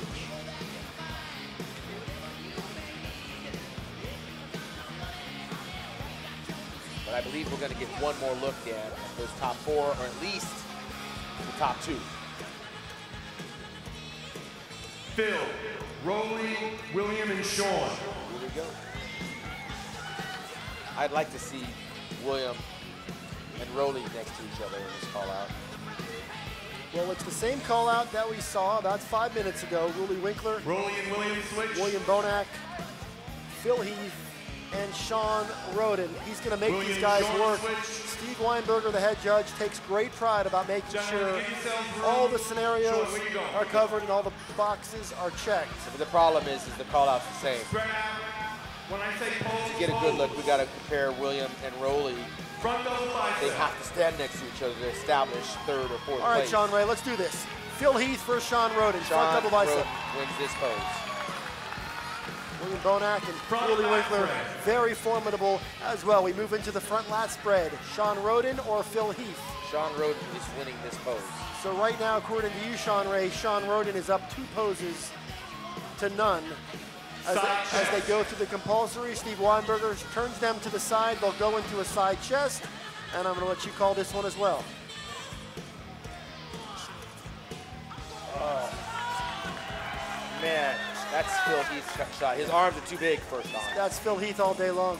But it could be a tie. I could call that a tie. Phil's arms are just big.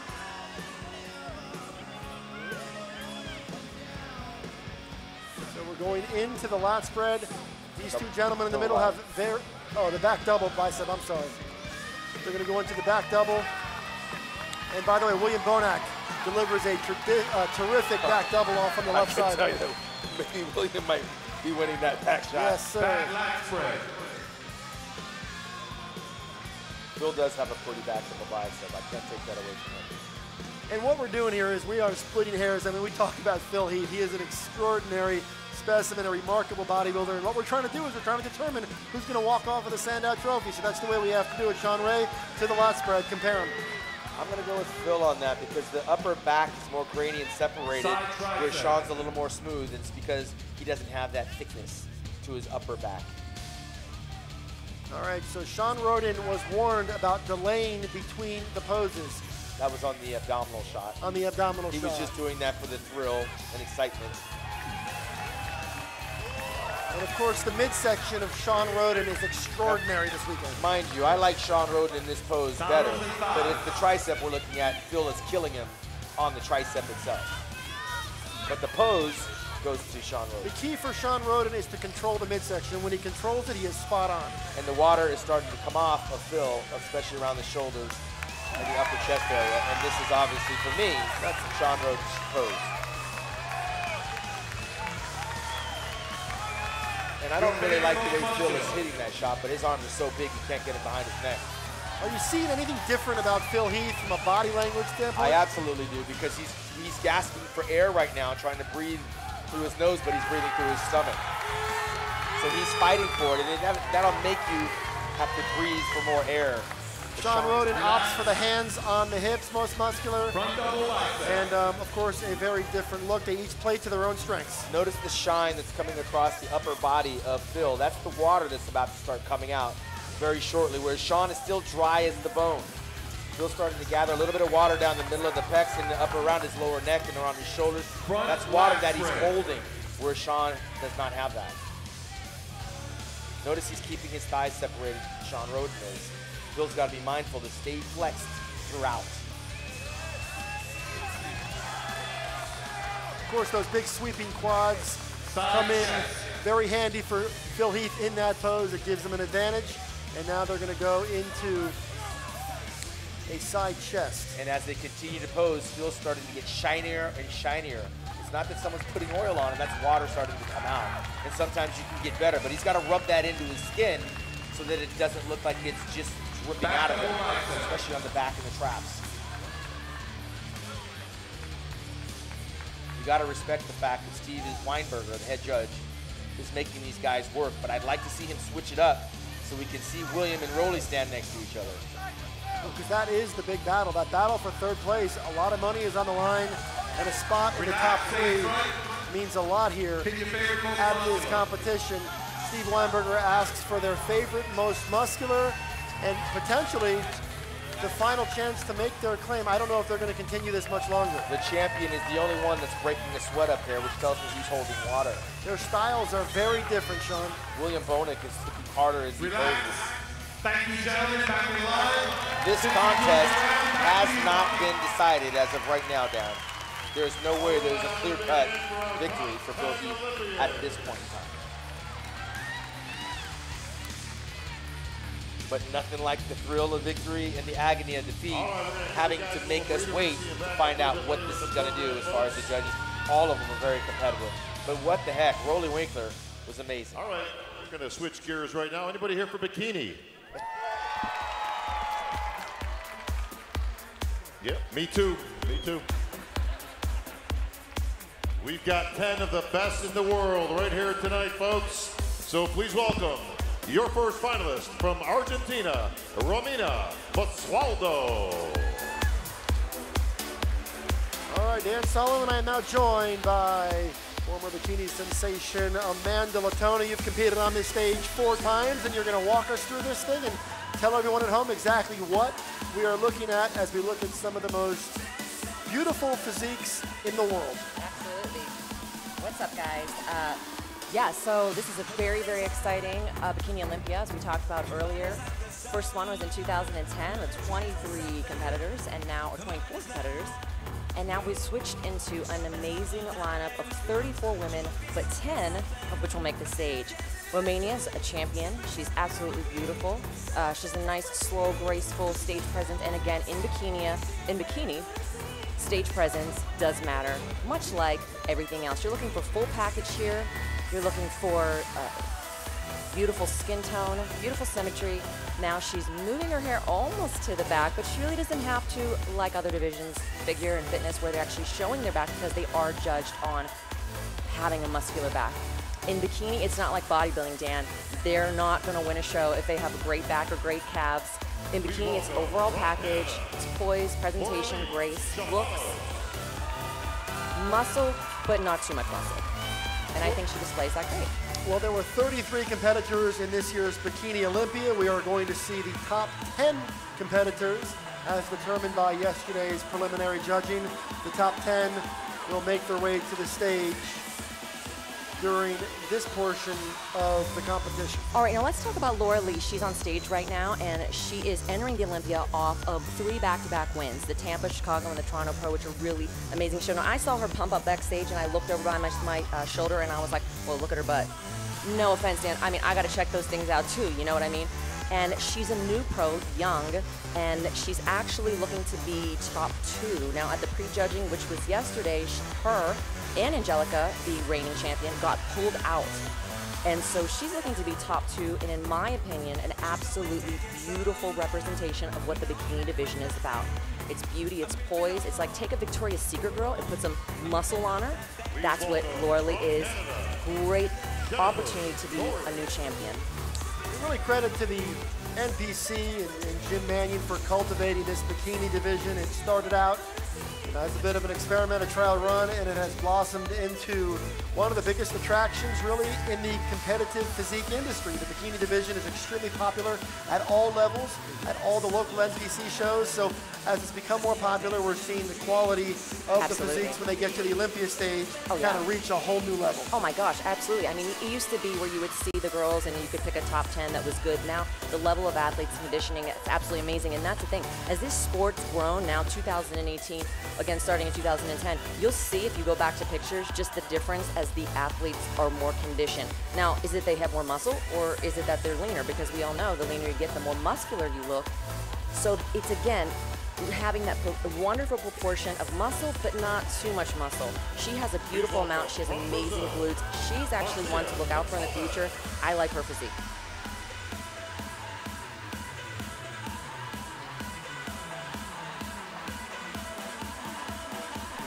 Okay. Now again, with bikini, it started off literally with just a front pose, back pose, turn around, front again. And it's transitioned into a little more of a routine where they do the walk on their own. Again, with the growth of the sport, it's turned into only a top 10 being allowed to present. In my opinion, Dan, I'd like to see it with a 20 to 25 competitor cap out. I think that would be better to have everyone on stage as opposed to so many competitors and only 10 to get to present. I mean, what's better?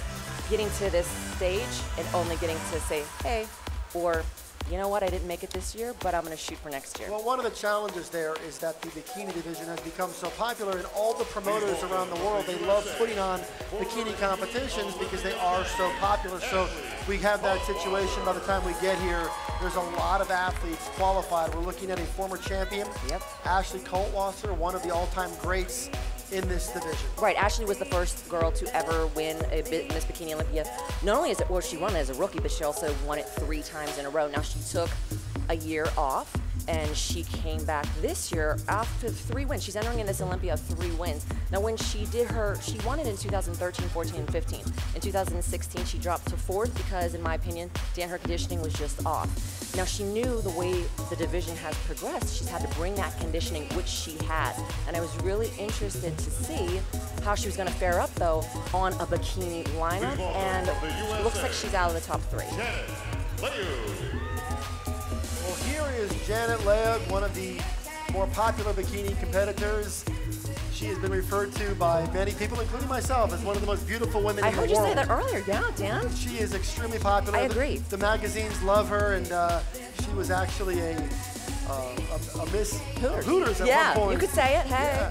Yeah. But she's an athlete, and she's actually married to a former Major League Baseball player. And she's a mom. She's freaking awesome. Yeah. I love Janet, and the reason why is when you think about the bikini division, think about someone that could be on the cover of a magazine. Think about someone that could be an amazing model, and that's what Janet is. She knows her angles, and what I like to say is, up there on bikini, every pose should be a photo. If you think about like a photographer's in the audience, that's a shot. That's a shot. So she knows her angles. She knows how to work her everything from her body, her face, the way she elevates her chin. Everything about her is a beautiful combination of sex appeal, but not being intimidating. You know what I mean? There's a difference between being sexy and a little raunchy, which we've seen on stage in former bikini Olympias. I'm not gonna lie, Dan. And she's an absolutely beautiful, stunning representation. Her physique this year has gone to a whole nother level of conditioning. She deserves to be in a top spot. Well, and these ladies are competing for a total of $77,000 in prize money, and of course, also an automatic qualification for next year's Olympia, but one after the next. Amanda, this is an exceptional class here at the 2018 Bikini Olympia. And it's just going to get more exceptional because bikini opens the physique, or the opportunity to have an attainable physique. I mean, I started in bikini because I really couldn't get the muscle on me to be figure, even though I love muscle. So you always have to go with your body type. Are you comfortable on stage with the figure poses? You go figure. Are you comfortable with bikini? You got that sass in your flair? You got to do bikini. You're looking for glutes. You're looking for beautiful skin tone and symmetry. You want a nice fullness to your muscle. You don't want separation or graininess. Nice waist, and that's why these ladies are posing. Suit matters, hair matters. She's stunning in my opinion, and actually maybe the only blonde in the top 10, which I find interesting.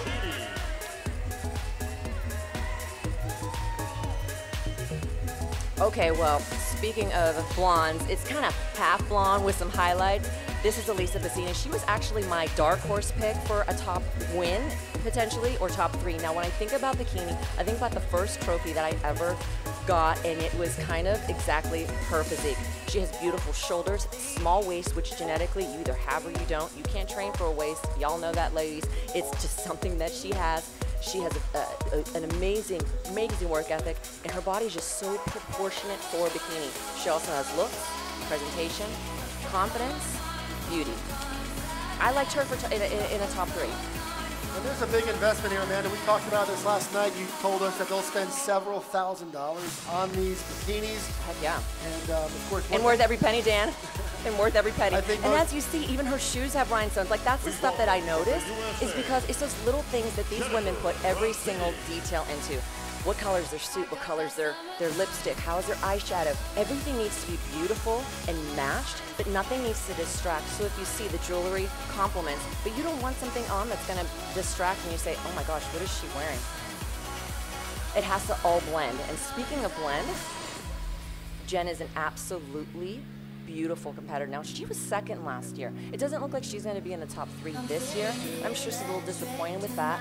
But again, you're coming into, with each year, bringing a whole new breed of amazing athletes. Each one of these ladies are champions. Each one. Jen is actually coming off a win last week. And she's walking in last week on stage. She just won. She's bringing that package, beauty, poise, presentation. Amanda, what's usually the variable that separates one competitor in this division from the next? Because when you look at it, obviously as a layman, myself, I look at these physiques, right. They all look so evenly matched. They're extraordinary. So, it's going to be interesting to see how they compare it. But give us your take on it. What's usually the factor that puts somebody over the top? I think it's an it factor and a wow factor. And I think even I loved, other champions like Natalia Melo. She just had a fire on her that was an it factor you couldn't deny. And that's just something that with the bikini division, because they are, again, all such beautiful ladies, they have to be a full package. And for me, I like to look at these girls as who can represent the sport. Angelica's actually great when she does interviews because she translates, she speaks. She's looking to be top 1 or 2. She's beautiful. And Angelica Teixeira is the #1 competitor because why? Because she's full presentation, or she's a full package top to bottom. So she's got enough muscle without being overly muscular. She's got symmetry, she's got proportion, skin tone, beauty, hair, makeup, poise, presentation, everything matters in bikini. Based on what you saw in prejudging earlier, do you have her in the winner's circle? It's a really close between her and Laura Lee. I'd be happy either way. It depends. Is a rookie going to come on and take a champion's title? They say you got to be better with the champ. It's really, really close, Dan. Well, here she is, your reigning and defending champion, Angelica Teixeira, the final of the top 10. Once again, there were 33 competitors in this division. We're looking at 10. We will bring out the rest of the lineup shortly thereafter. But Angelica is making her case to remain on top of the bikini world. And she's also the current bikini international champion, and she won that 2 times. So she's definitely a champion. I mean, are they going to mix it up because they want to see some different, ladies up there? Either one's a champion, either one can win. Let's see what happens. Stick around, guys. We're coming back.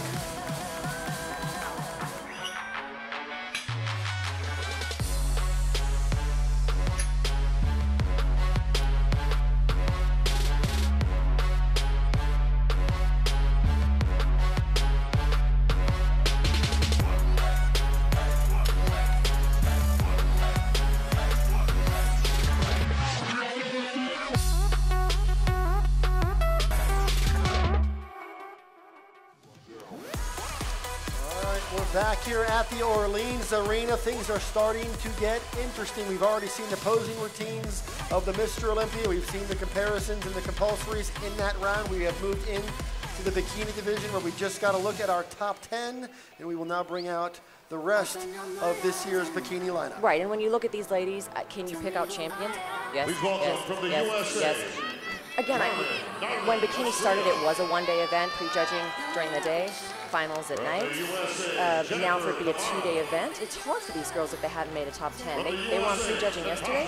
They had to wait all day till tonight to know that they were just going to be on here for a wave of the stage. Nonetheless, beautiful women. From the USA, Get it, girl. From OG Bikini, one of my favorites, Tana. From Mexico, Eli Fernandez. I like that they're taking the time to do a little step out, a little walk. From Korea, Tim Hayo.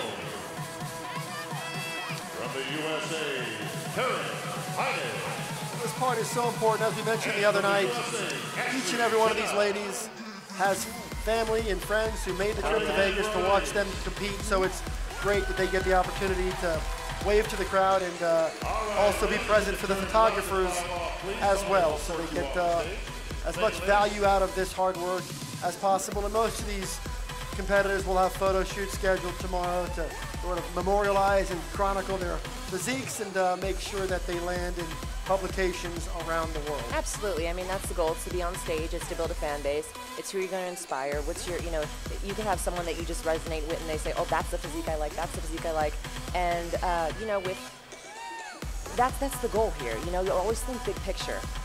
Please welcome from the USA, Rita Martinez. And as we see, this is still the remaining of the ladies that weren't in top 10. That just shows you how vast this competition is. Now, Dan, this is why they had to do a top 10 routine only. Imagine each one of these girls out there with a walk back, walk back.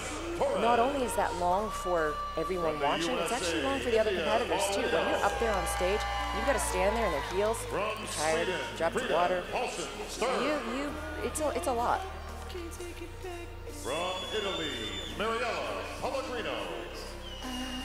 From the USA, Camille Perrier. These ladies have won shows. These ladies, there's a qualification where first place gets you into the Olympia, and then there's also where you qualify by points. So that's something that they added to try to bring less competitors onto the stage. And in my opinion, there are actually now more competitors. Again, Dan, I like to see it to where there's either less shows or something to where the actual total number is in the 20 to 25 area, and all of these women then will have a chance to do a full routine and be on that All right, folks, stage, time to get down which is to what business, we're all and here of for. course is our confirmation round of scoring. One last chance for the judges to get a look at our competitors. If I can have our top 10 lineup on stage, please. Well, tens of thousands of bikini competitors compete at local events, in shows around the country and around the world. And in the end, it comes down to 10 as they make their way back to the stage. And head judge Sandy Williamson will call them out, put them through some comparisons, and we'll find out who is going to be crowned this year's champion. ID number 17, Ashley. ID number 18, Janet. ID number 26, Lisa Passini. I need 29, Jennifer Ronziti. And I need 33, Angelica Teixeira. I mean, and if you see, this top 6 is, in my opinion, the best of a bikini Olympia. Each one of these girls could be champion. I think you could switch it around. What are the judges looking for? I need 18 and 33 to switch Janet and Angelica to switch. Well, they move the defending champ in the center, the most important call out of the year. And then I need 18 and 17 Laura to Lee, switch. Janet. Yep. Ashley. And Ashley. Janet, Elisa, Jennifer, and Okay, ladies, you're Angelica. gonna do a 180, face that back wall. And again, this is what the bikini division is about. Now you're gonna walk to that halfway back and hold it when you get there. Walking it back, so the walk matters. You want to be nice. As you see, these ladies are walking to keep their glutes nice and tight. So again, is bikini one and from the face back? forward and walk it back. Well, there you go. There's your booties, y'all.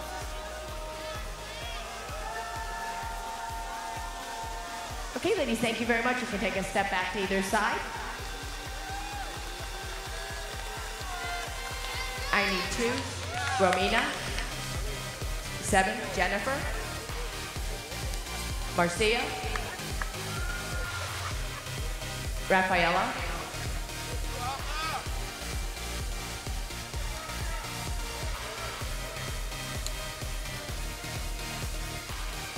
Rafaela and Jennifer just switch right next to each Amanda, other. the way these comparisons and these call-outs work in the bikini, it's very different ladies, than do a 180 bodybuilding face that competition. back wall. Not as much comparison, not as much moving Exactly. around.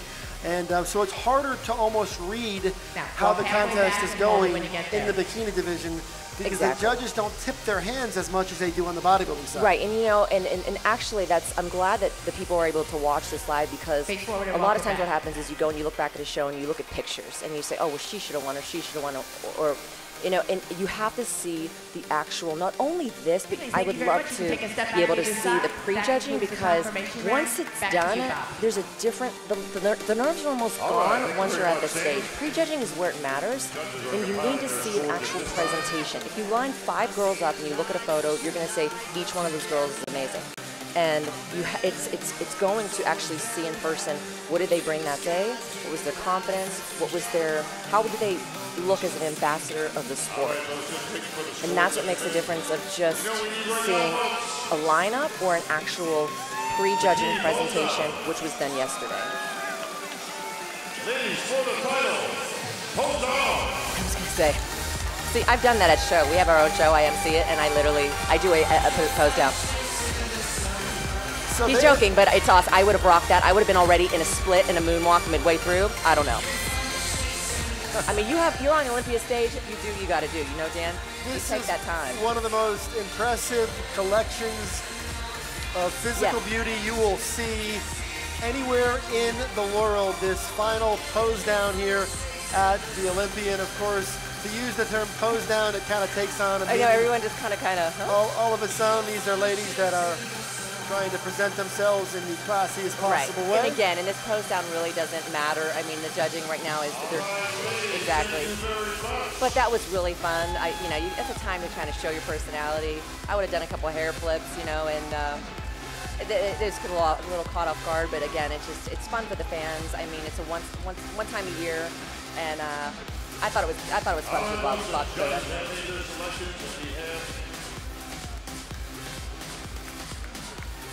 Our top 5 for awards. Presenting the 5th place award. Representing Midway Labs is Vice President Catherine Colley. She will take the 5th place award, the check, for $5,000 and present it to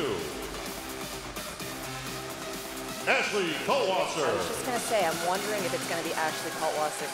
Now, nothing's wrong with her physique, guys. I mean, she looks absolutely amazing. Did the time off hurt her? I'm not sure. Is it her? She brought the condition that she needed to sit with this lineup. She has an amazing body, amazing glutes.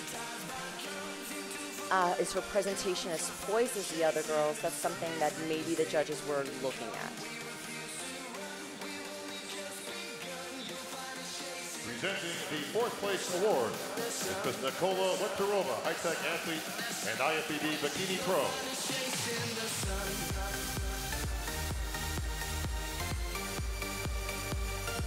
She's taken the 4th place award, the check for $7,000, and presented to Feeling red. Elisa Pacini. You see this? I call this, Dan. That's why I wear the suit. That's why you're the expert. So Alicia takes the 4th place medal and the check, just ahead of the 5th place finisher, Ashley Kaltwasser, as we move our way in to the top 3. Well, she's an amazing girl, gorgeous. Again, she's a rookie, so she's just excited to be here. I think she has a ton of potential. She's very young, 21 years old. So she's definitely going to be one to watch in the bikini division. She already is. Once again, Catherine Colley.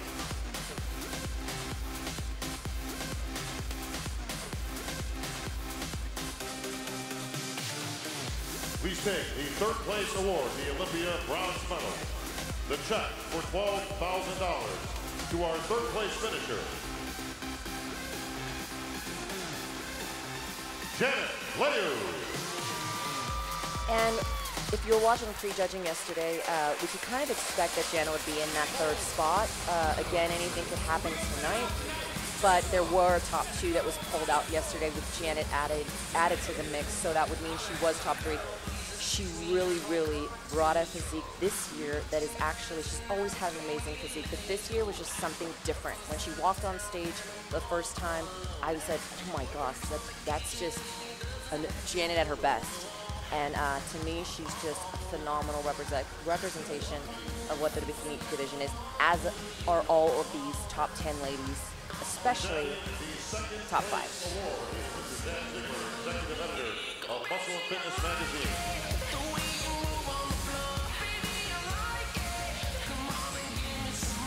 I'm nervous, Dan.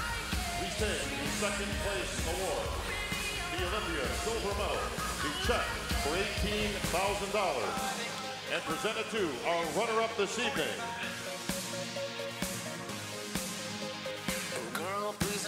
Laura Lee Chapada. Okay.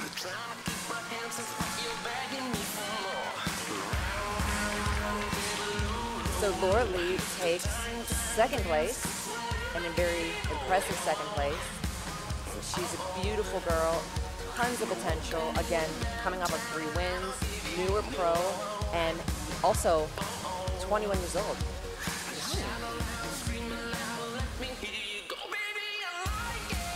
As we anticipate the announcement of the winner of the 2018 Bikini Olympia, it appears that we will have a successful defense of her title, with the formalities coming from Bob Ciccarello. Angelica Teixeira awaits her moment. And absolutely, I mean, they say, how do you have to beat the champion? Did Angelica do anything to be off? No, you know what I mean? She's an absolutely beautiful girl. I love her overall look. It's kind of hitting her.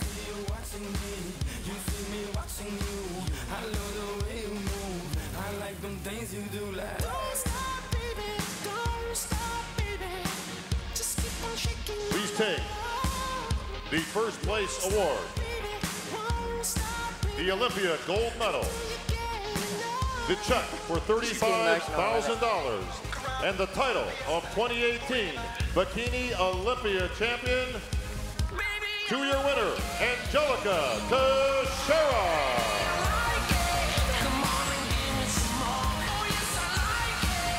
Well, there it is. Angelica Teixeira has defended her title. She is the 2018 Miss Bikini Olympia, and for the second straight year, she will represent her division, her sport, as its #1 property, and really a great lady as you get to know her, and she's done a lot of good for this division, and she'll get to continue for at least the next 12 months to stand tall as its greatest competitor. Absolutely. So now she's two-time Bikini Olympia, two-time Bikini International, so well-deserved, absolutely. All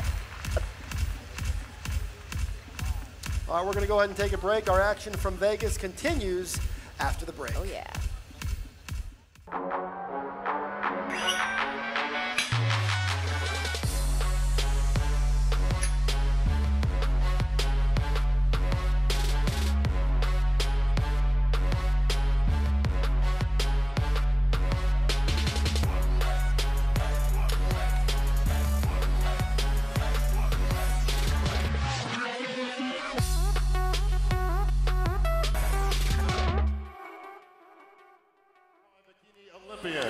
And we are back at the Orleans Arena. We have just learned that Angelica Teixeira is once again the winner of the Miss Bikini Olympia. We're going to send it to the stage where Bob Ciccarello is standing by with our champion. All right, here with our now two-time Olympia champion, Angelica Teixeira. Angelica, how was it defending the title this year? Wow, defending the title was a little pressure, was different, because I was fighting for this for so long. Then to get it was a dream coming reality, but to keep it, my dream alive, was a fight. This prep wasn't easy, but you know, like, this is what I love. This sport is what I am. So I did what it takes to be here today as the champion again. Angelica, I'm guessing there's nothing that's going to keep you from defending this title again next year. We'll see you back here next year on the Olympia stage. For sure, yes. I came to stay. You got it. Give your pose, your new Bikini Olympia champion, Angelica Teixeira. Here is Angelica Teixeira, your champion of the bikini division, and we're going to go ahead and take a look at what's happening backstage as the 212 competitors. There's well, there you see CJ running around with the men.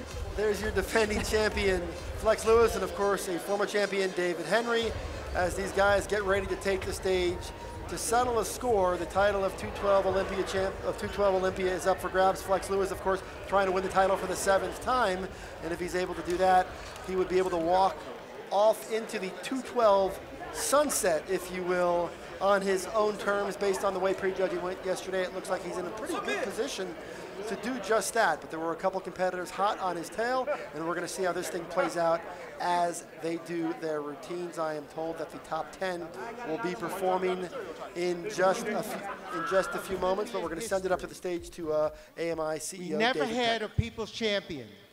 And because of your voting tonight and your vote, this is our first people's champion, Rolly Winkler. All right, well, we had a feeling it could go this way. Rolly Winkler has always been a very popular champion. He comes out with his warm-up pants on to you know, take a break between this and later when the bigger stakes are determined. But at least now we know that in the eyes of the fans, this is a crowd favorite. They love his size, they love his personality, they love what he represents. He's a big, thickly muscled, freaky bodybuilder, and I say that in the most positive way possible. He brings something very different to the stage. They tried something new this year. They wanted to see who the fans liked. Now we know it's Rolly Winkler. The question is, do the judges agree? Let's hear from Rolly now. What I can say is, wow! I'm a person with not a lot of words, but I'm made from the inside that I'm the champion of the. I don't have words. I'm so happy that I'm speechless.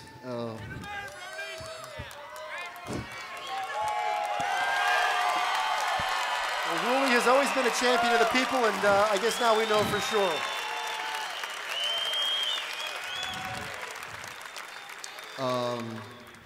What like I say is, you know, I'm not follow the media, but I know, I follow. I know that I have a lot of fans, and from the day to day, and my mother is with me.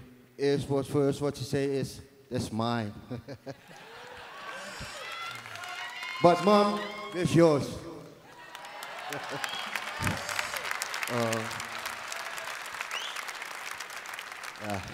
Thanks, Riley. Thank you. All right, well, there he is, our first People's Champion here at the Olympia. It goes to Ruli Winkler. And as I just mentioned a moment ago, we will find out if the judging panel and the people agree, because it doesn't always play out that way, but Ruli can sleep well knowing that he has more fans in this building than apparently anybody else in this contest. Yeah, absolutely. Taking the stage. Are we ready? Please welcome your first competitor from Kuwait, Ahmad Ashkanani.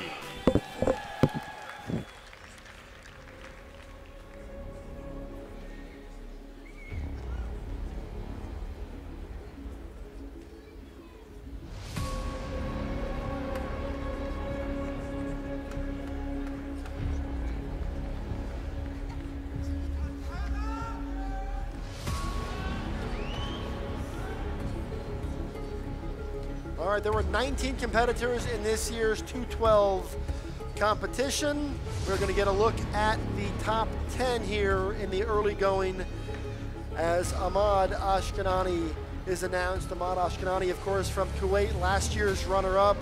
Sean Ray joins me to call the action as we learn who will win this year's top prize in the 212-pound division.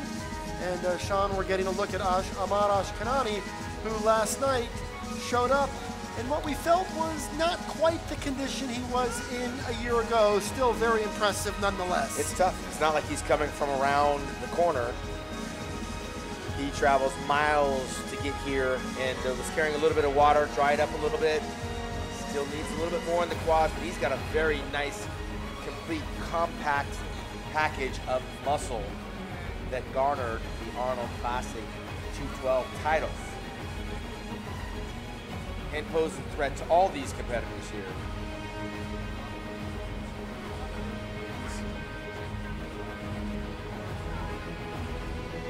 Well, this division has become increasingly popular over the years. In fact, there was as much talk about Flex Lewis going for 7 as there was Phil Heath going for 8 coming into this competition. Some felt Flex Lewis was actually more vulnerable than Phil Heath, and I guess that's up for debate depending on how you see it.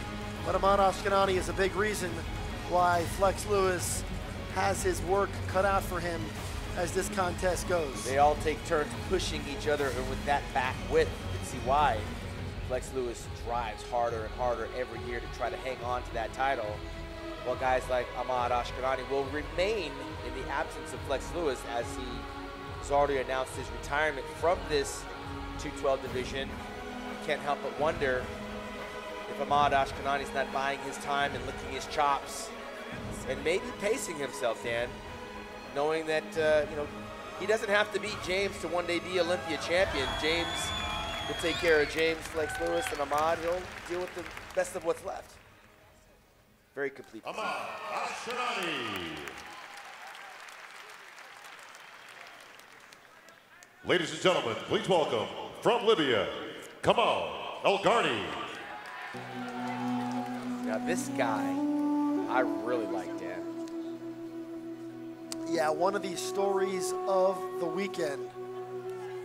Just displaying a remarkable level of condition, a remarkable physique, really just great lines, great overall flow and symmetry. Very much what this division was created for, and this is one of the guys who's going to be in the final call out as these guys are taken through their final turns once they get through the routines. But Sean Ray, Kamal has made a strong case for this year's title. thighs are ripped up. He could use a little more sweep on the thighs, but he's in great condition. Held it from yesterday. The music makes you focus on what he's going to be transitioning into next. A little thin in certain areas, but his conditioning is what's got him in this fight here tonight.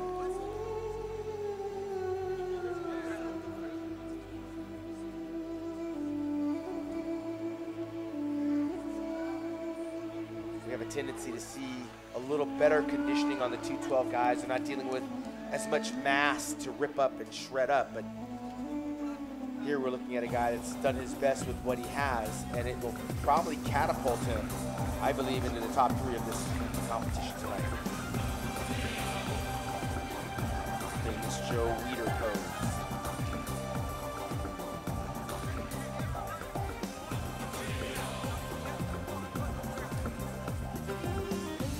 Got a very appealing abdominal wall, Dan. You can see the separation when he hits his abs. The idea in bodybuilding when you're presenting your physique is when you flex the muscle, something's supposed to happen. You want to see some separation. You want to see something detailed and refined. And this is a guy that's bringing that quality, the glutes, the hamstrings, the lower back, and then he comes up to the deltoids. Things start to happen that aren't there when he's relaxed. Well, and one of the underlying stories here is, as we watch this, knowing that this is Flex Lewis's final competition, is who is going to come out of this show as the man to beat or the contender to win the title next year when the throne is vacated. And Kamal, of course, making a case. We saw a strong showing from Derek Lunsford. Of course, Ahmad Ashkenani is somebody who we have high hopes for going forward. Hadi Choopan, who is not in this competition, another guy who has shown the ability to push Flex Lewis to the brink. So we have a few guys who have sort of established themselves. So as we watch these guys come out, you know, we can't help but wonder who's going to be that guy going into 2019. Well, don't let it be lost, Dan, that they're all focusing on the retirement of Flex Lewis. I mean, you can't get beyond that. Next year's looking great. But this guy's setting the tone for us of things to come. And the other bodybuilders are going to have to pay attention to the conditioning factor. This is not a genetically gifted bodybuilder. He's in great shape with some nice body parts, and he's going to take out some guys that are actually genetically more gifted than him because of his conditioning. Ladies and gentlemen, please welcome from the USA, Derek Lunsford.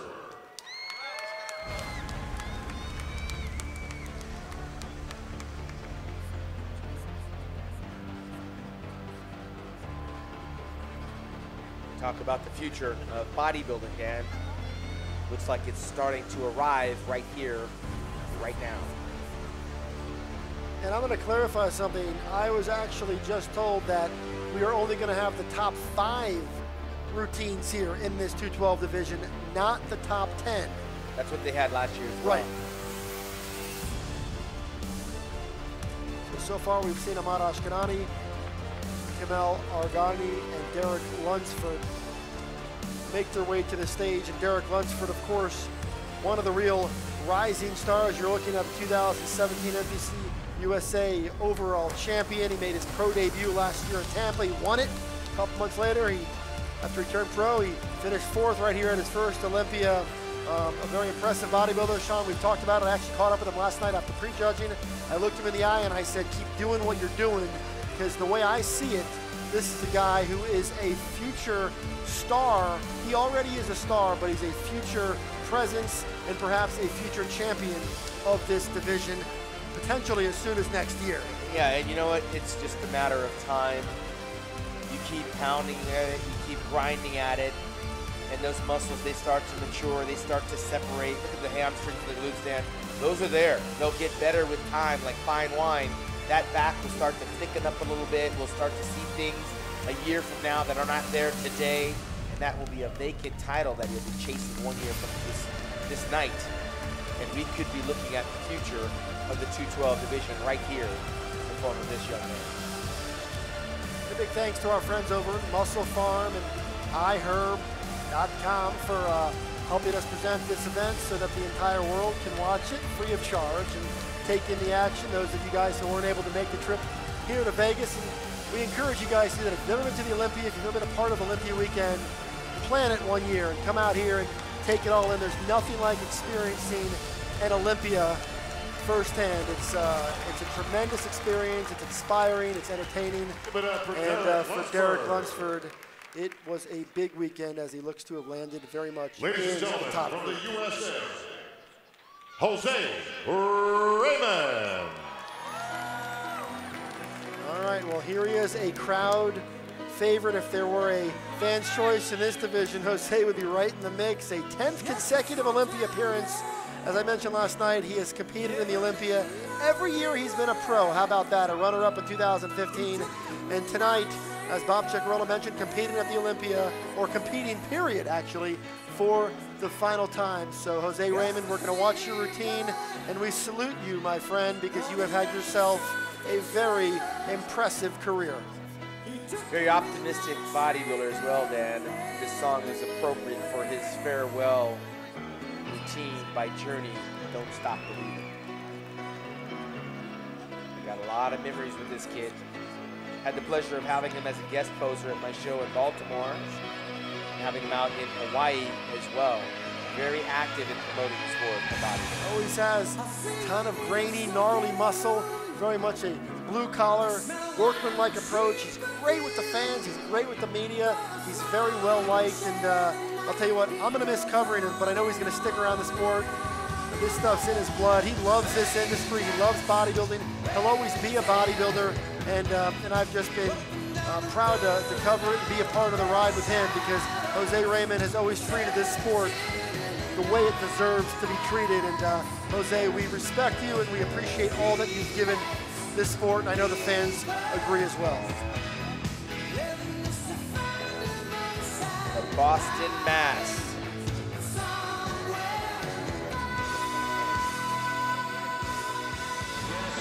We've seen Jose better, but at the same time, even when he's off, he's still qualified in a very strong lineup, Dan, to make the finals of this event.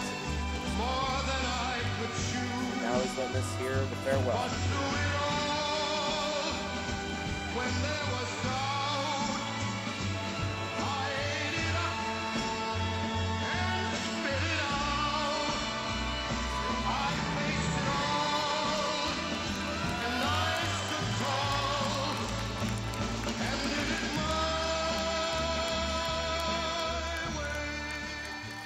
All right, there it is. He has spent decades flexing and performing in front of thousands the world over, and he has done so for the final time.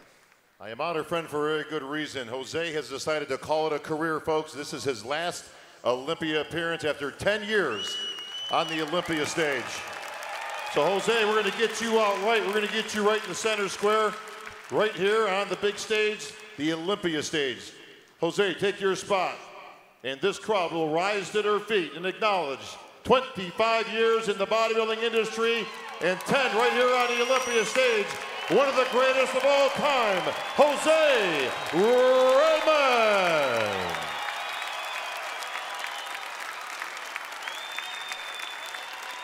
A well-deserved salute by the crowd here at the Orleans Arena, and a great moment for Jose.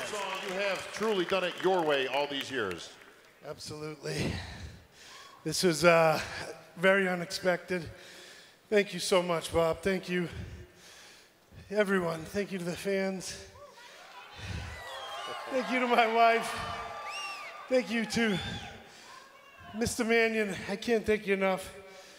All the judges, all the promoters, Steve Weinberger and Bev. You know, I don't always like what Steve does with me, but I respect it. He made me a better bodybuilder. For the last 20 years, he gave it to me straight. He didn't sugarcoat anything, and he made me my best. So thank you, Steve. Thank you to all the judges. Thank you to the fans. Thank you to everyone that believed in me. I may not have won the Olympia, but I'm an Olympian. Thank you, guys.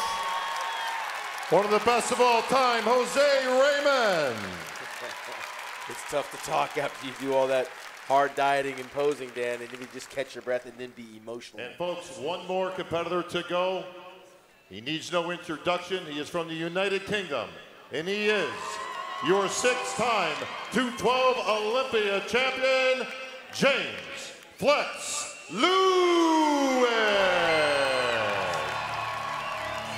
All right, Dan Solomon along with Sean Ray. We are watching the #1 bodybuilder on the planet, weighing 212 pounds on the nose. They call him the Welsh Dragon.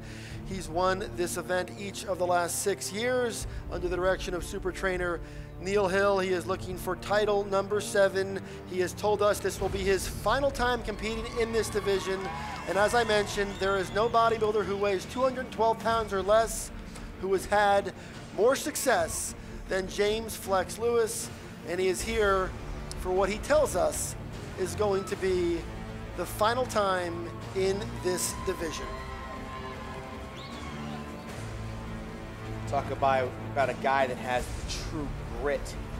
Flex Lewis is unwavering in winning competitions, Dan. He's the first ever Arnold Classic 212 champion, former British champion, and of course he just killed it on this stage, and in every competition he's been in. You know, Sean, I thought last year he managed to win not at his best. There were some problems. He had some issues with his prep in the final weeks. He managed to pull out the victory to keep his run alive. I was concerned for Flex coming into this contest. I wasn't sure how his body was going to respond. I wasn't even sure what the 2018 version of Flex Lewis is. I was concerned based on what we saw last year. There were some trends that I was not comfortable with, but he silenced those concerns right off the bat when he walked out here last night during preliminary judging, and he showed us exactly what he knew he could deliver, while some of us doubted he could do it. Well, you'll notice those big billowing calves, those cow calves, and they're massive. He's brought the thigh separation back to the stage. Of course, from the back, this is where he has a tendency to separate himself from the pack. His peers have not gotten up to the thickness that he's got on his back, the delts, the tightness in the glutes. And to be clear, one of the reasons Flex and his trainer Neil have suggested they're going to walk from this division is they feel like the division is now holding them back. He feels like his body wants to do more than what this division will allow. The idea of having to make weight has held him back, has limited some of his progress. So perhaps we'll get to see him in open competition in the years to come. I know he has some business interests, things that he wants to focus on. He's growing a family. He and his wife, Allie, have a beautiful little girl, and they have plans potentially to grow their family. So not only does he want to grow his physique, but he also wants to grow his family. And Sean Ray, this is not only one of the most popular champions, but he's one of the most admirable, noble, and fan-friendly champions this sport has ever known. He's not done. I guarantee we're going to see him go for an open division competition, and he will probably pick up where he left off. All right, folks, we've seen our top posing routines, and now we're going to introduce the rest of the class. Another great lineup here on the Olympia stage. Let's bring out the guys.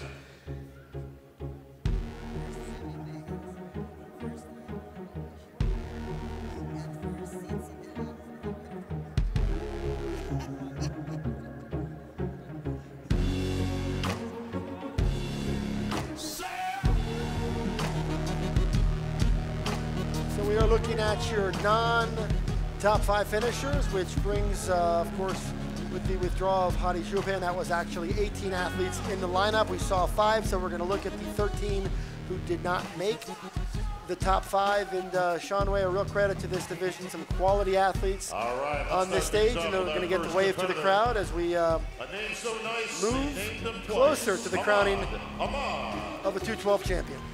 Well, these are the guys that validate the top 5. These top 5 guys have to rise above it. But they got to get through all of these guys that have all won competitions to earn the right to be here from around the world.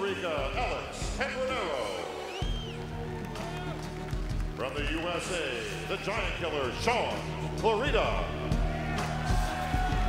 From Cape Verde, Rude Boy, Ricardo Correa. From the USA, the Tank, Charles Dixon. From the USA, former Olympia champion, David Henry. There's the guy that started off in the 212 Olympia back in 2008. Didn't make the top 5, Dan, but David Henry said he's not even close to retire. Samir Rudy. From Switzerland, Nicholas Villieu. Potential and all from over these Canada, guys. Zane Watson.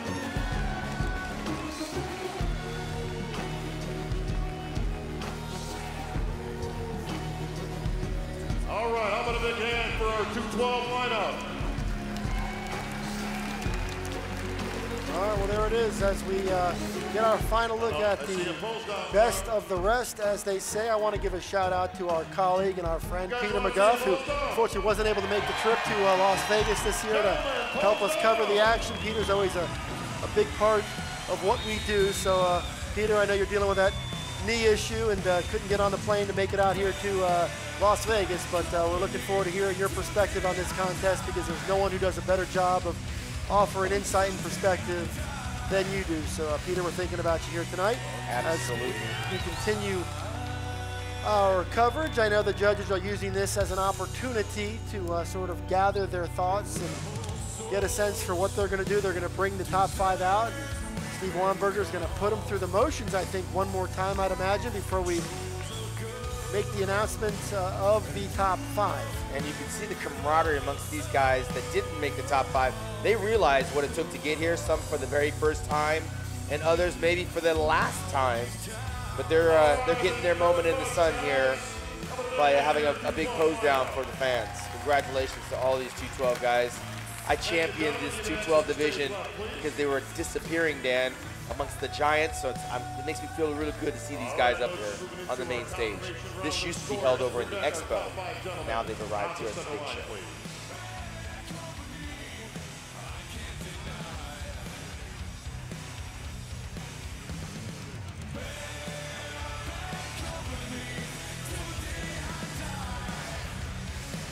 All right, they're going to bring back out the top 5. Flex Lewis, Jose Raymond, Derek Lunsford, Kamal Agarni, and Ahmad Ashkenani. Our scoring is live right now, so a lot on the line, be as loud as you want. Try to help the judges make their decision here tonight. Let's send it down to the judges. Big Steve. Thank you, Bob. Flex in between Derek and Kamal. Kamal, stay there. Everyone spread out. Gentlemen, quarter turn to the right.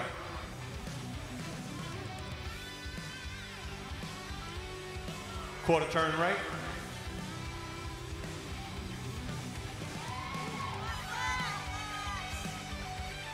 Quarter turn right. All right, Sean Ray, as we go through these quarter turns, I'm going to pick your brain a little bit and see if you can give us some insight on how this thing might play out, as the defending champion, Flex Lewis, is in his spot in the center, adorned by Kamal to his left and Derek to his right. Jose Raymond on the far left and Ahmad Ashkenani on the far right. Aesthetically speaking, side chest, Derek Lunsford has the best looking structure. But again, it's a little raw, needs a little bit better condition, needs a little more muscle maturity. Flex is owning this lineup right now. Back double bicep. Jose's not where he needs to be, especially throughout the midsection. And again, Ashkenani's missing a little bit of detail in the hamstrings and the front quadriceps, which then leaves us with only 3 guys up there that this show is going to come down to. And Kamal is obviously the most conditioned, I believe, out of all of them.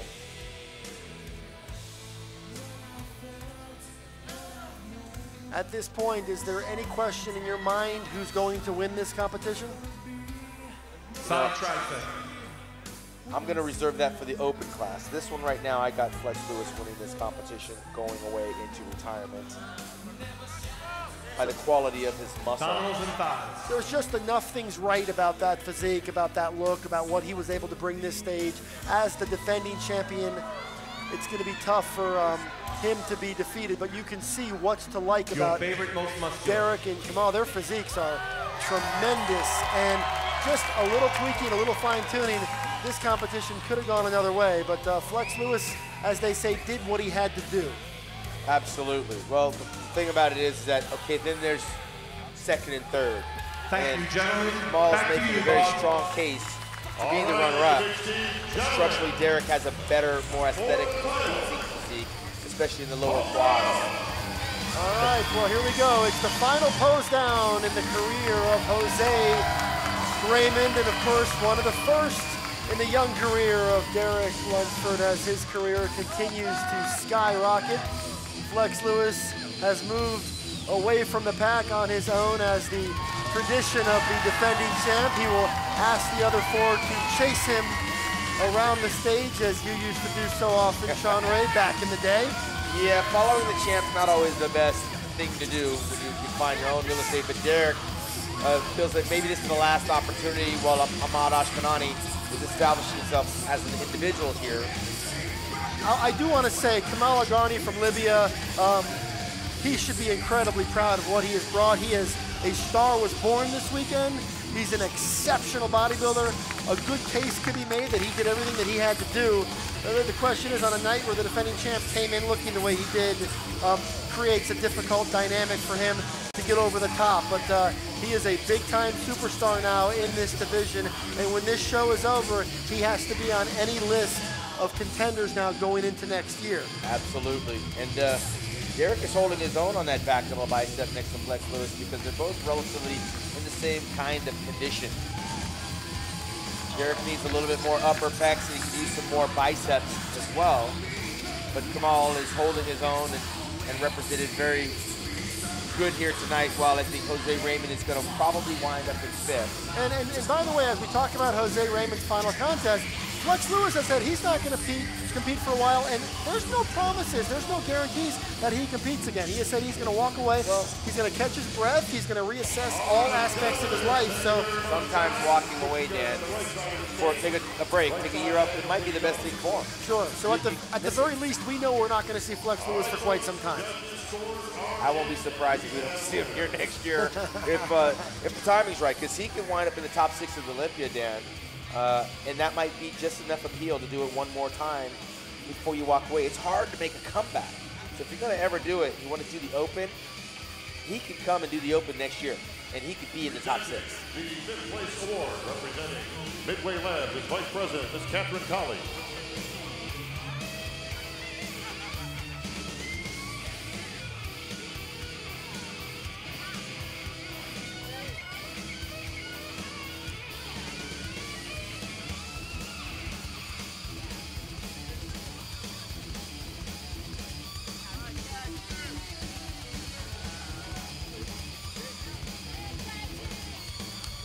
Well, Sean Ray, here we Please go. take the fifth place award, the check for $3,000, and presented to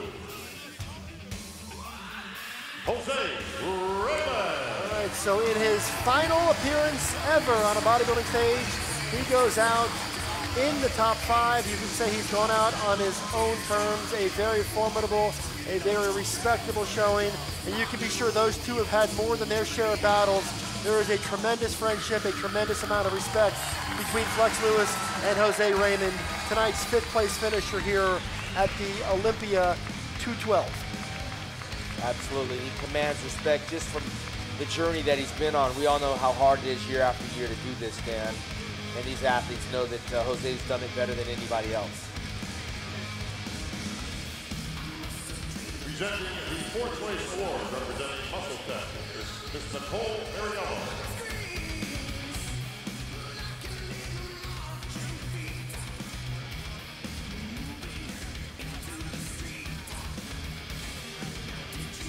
Please take the fourth place award, the check for $5,000 to our fourth place finisher, Ahmad Ashkanani. Well, last year's runner-up falls to 4th this year in 2018, and you can be sure this was not what he came here for. He was not pleased with the way it went last night, and quite frankly, I'm sure he's not pleased with this outcome, but he's taking it with a degree of class and respect, and you got to appreciate that. Ahmad Ashkanani is not going anywhere. He will be a factor in this division for the years to come.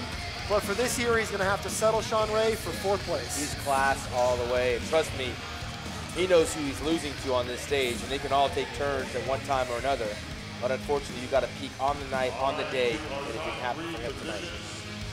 Welcome back from Midway Labs, Miss Catherine Colley. This second and third is going to be an interesting call out, Dan, because of course we know Derek is coming up from the rear view in terms of his youth, but Kamal is one of those guys that's going to be an interesting read in the future. Please take the 3rd place award, the Olympia bronze medal, the check for $10,000, and presented to Kamal Algarni.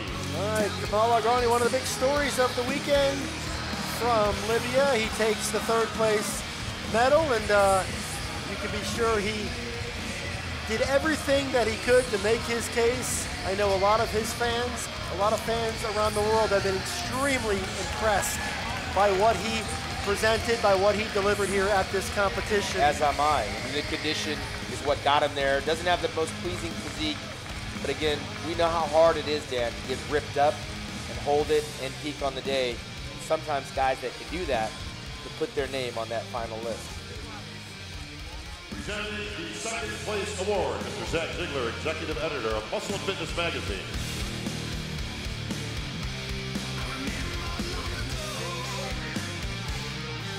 Please take the 2nd place award, the Olympia Silver Medal, the check for $19,000 to our runner-up this evening, Derek Lunsford. All right, Derek Lunsford is going to take 2nd place. Sean Ray, a big showing for this young man who was kind of burst onto the scene last year. He stuck his claim to what's clearly a fast track to success, and here he is a year later. And the only thing that stood in the way of Derek Lunsford winning this title was one of the all-time greats, Flex Lewis. So tip your cap to Derek Lunsford. He is your 2nd place finisher here at the 2008 Olympia 212 competition. We saw him coming a year ago. This is only his 2nd Olympia showdown, and with that being said, the future looks mighty bright for this kid. A year from now, Dan, we could see him wearing the 1st place experience award, with James Flex Lewis is going to be experiencing shortly. Mr. Jim Mannion.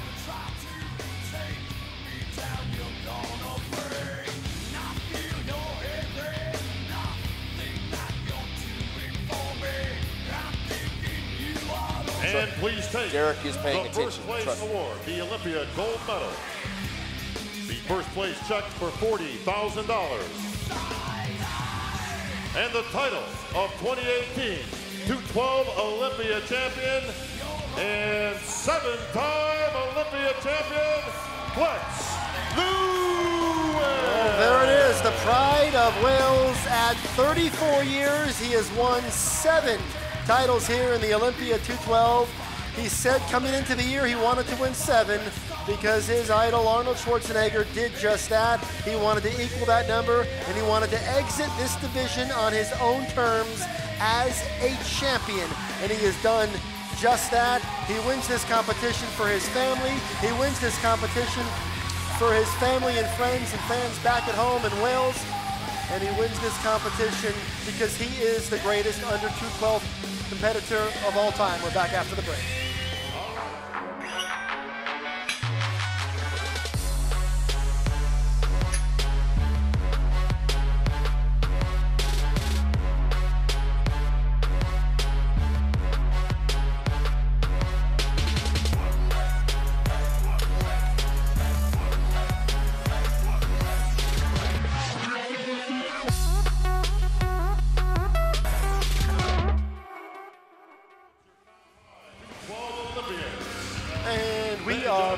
Flex Lewis has just been announced the winner of the 212 competition, the Olympia 212. He is the champion for the 7th consecutive year.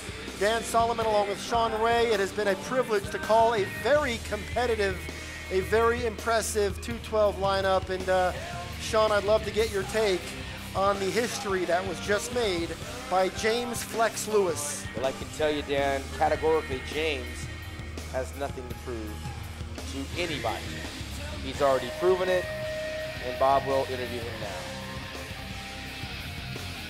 All right, here with the now 7-time Olympia champion, Flex. I know those are words you've been waiting to hear all year.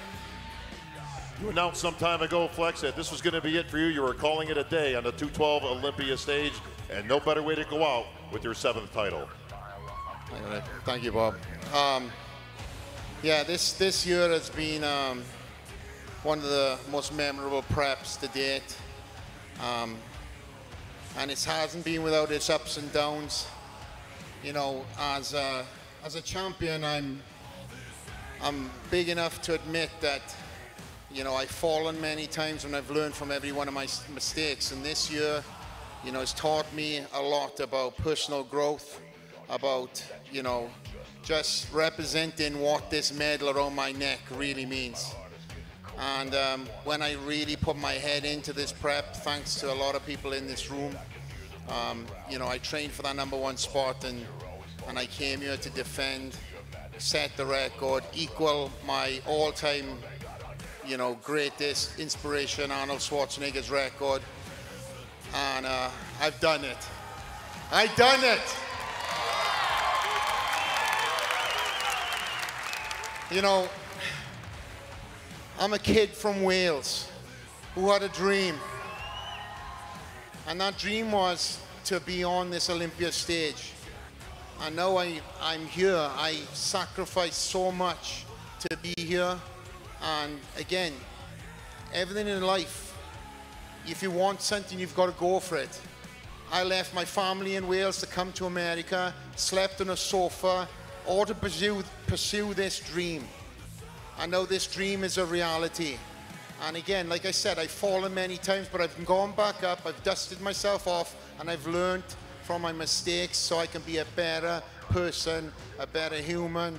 And now I can say that I am the American dream. The American dream is alive. I'm living it.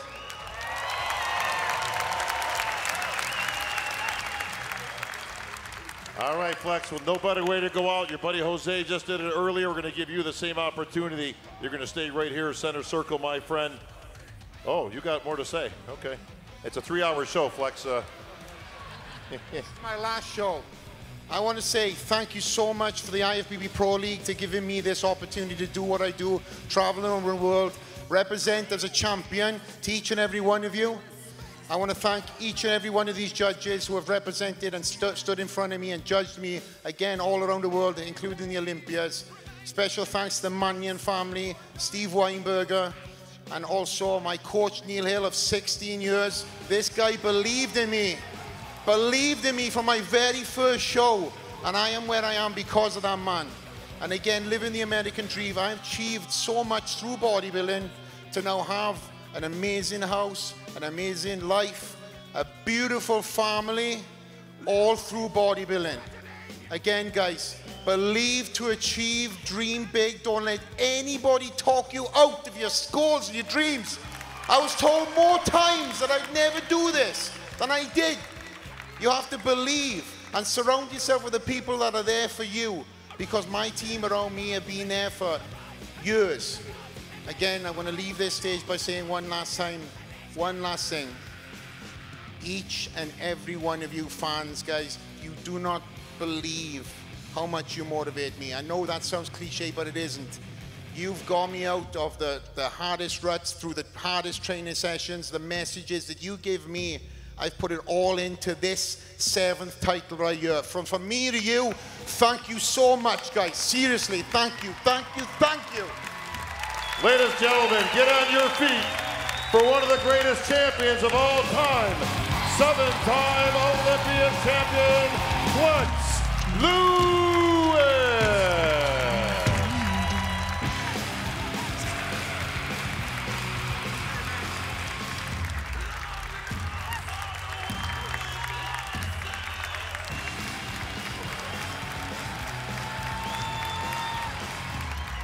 Well, Sean Ray, they say the Olympia is about the moments, and Flex Lewis just gave us a moment we won't soon forget. It's not every day we hear a 34-year-old talk about walking away from the stage. So I guess it remains to be seen, but his message to the fans, I think, was well received, because I know I have a son in that audience tonight, and those are the types of things that you want these champions to teach and to inspire. And Flex Lewis, you have inspired a lot of people around the world tonight, and congratulations on your 7th and apparently final title. Living the American dream. We come back to the Open finalists, Dan, and this is where the rubber's about to hit the road.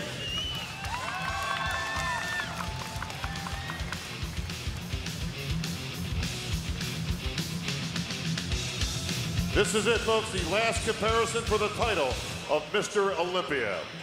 Let's send it down to the table. Big Steve. Thank you, Bob. Phil and Brandon, switch, please. Rolly and William, switch, please.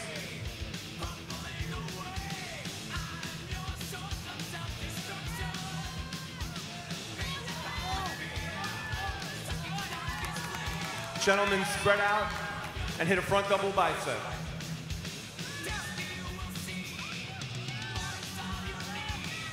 All right, the last time these guys will be compared, history will be made one way or the other. You cannot stop progress. Phil will either win or he will not. And either way, it will be a historic moment by the time Steve Weinberger is done with these final comparisons. Side chest. One side note, that is Brandon's soul brother #1, Curry, that is in that top 5 call-outs. A very unfamiliar place, but well-deserved. I've taken out several big names, including Cedric McMillan and Dexter Jackson and Big Ramy. We now see Brandon Curry making his first ever appearance in the top 5 of a Mr. Olympia Spread lineup. out, guys. Everyone take a step.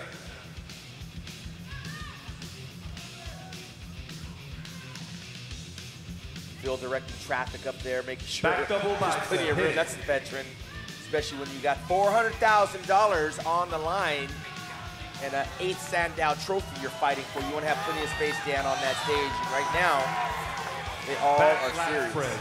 Sean, I'm going to just ask you this one question. Has anything changed in the way you see this competition from last night to right now? Man, this is coming down to the wire, because again, we counted the poses, and if we're going numerically on the poses, Sean Roden slightly edges out. But again, Phil's signature poses are carrying him in this dogfight right here, but it's hard for me to stop looking at what Roden is presenting on that stage here tonight.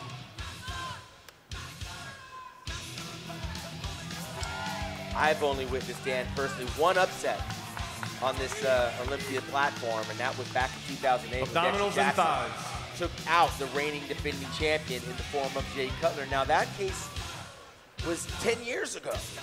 And if it happens again here tonight, the question will remain, if Phil gets beat, does he come back next year to try to make history? That's going to be the bigger question. We know what happens. We saw Jay Cutler defeat Ronnie Coleman.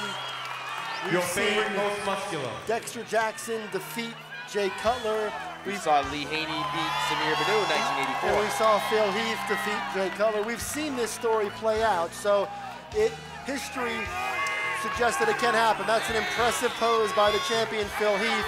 Right now, I'd like to see Sean Roden fighting a little bit harder at this point, but I think Sean's done enough, bro. I mean, I'm looking at this in real time, and I got Sean Roden right now with a very narrow, very tight upset in this contest. Well, here it is.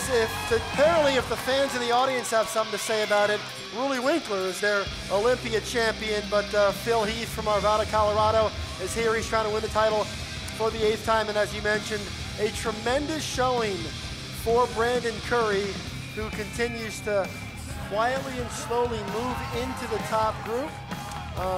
Sean Roden and Phil's dragging Sean to hit his favorite pose, and Sean is playing into that. Sean should turn around right now and hit an abdominal and thigh shot while Phil hits his favorite pose, which is his back shot. Sean, is anything happening right now that will influence the outcome of this competition? Those judges right now are just double checking to make sure that they've done their due diligence, which I can appreciate. And these guys are entertaining us while the judges are doing what they've done. This thing is being judged right now. And I gotta tell you, if you're gonna give Sean Roden the title of Mr. Olympia, you better make sure that you dot the I and cross the T's. But I can tell you, he would be worthy of that recognition should they decide to go they that are route. chasing the champ. Phil Heath moves to the left side of the stage, as does the rest of the pack. William Bonac, again, another tremendous Olympia appearance. It won't be good enough to win, but it was good enough to remain among the very best on the planet. Phil is very smart in showing his back during all of these poses. That's his #1 pose. It's how this show's won and lost. He won this contest last year on those back shots, and he could do enough to win it here again tonight. So this show is still up for grabs as we come to the wire. In a few moments, we will see history. Either an 8th Sandow for Phil Heath or the crowning of the 14th winner of this contest. So the feeling in the arena is palpable. There's a lot of intensity, and people know that this thing is very much up for grabs. I can tell you on the look on Phil's face, he's struggling, Dan, and he does not look as supremely confident as he did in prior victories. Sean, I can't remember the last time at this very moment that we were as unclear as we are right now. We're both witnessing history, like you said, one way or the other. Place award representing DPI Sports is COO, Mr. Chris McKenzie.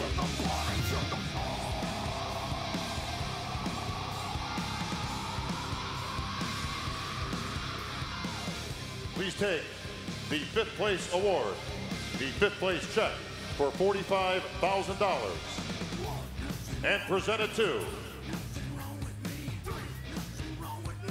Brandon Curry.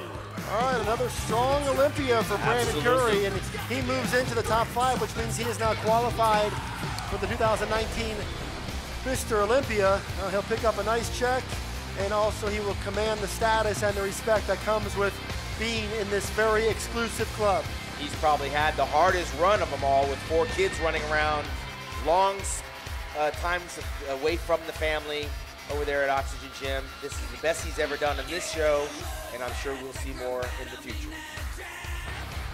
Presenting the 4th place award representing MHP is CEO Gerard Zente. This will be interesting, Dan. Rolly and William did not stand next to each other and get compared.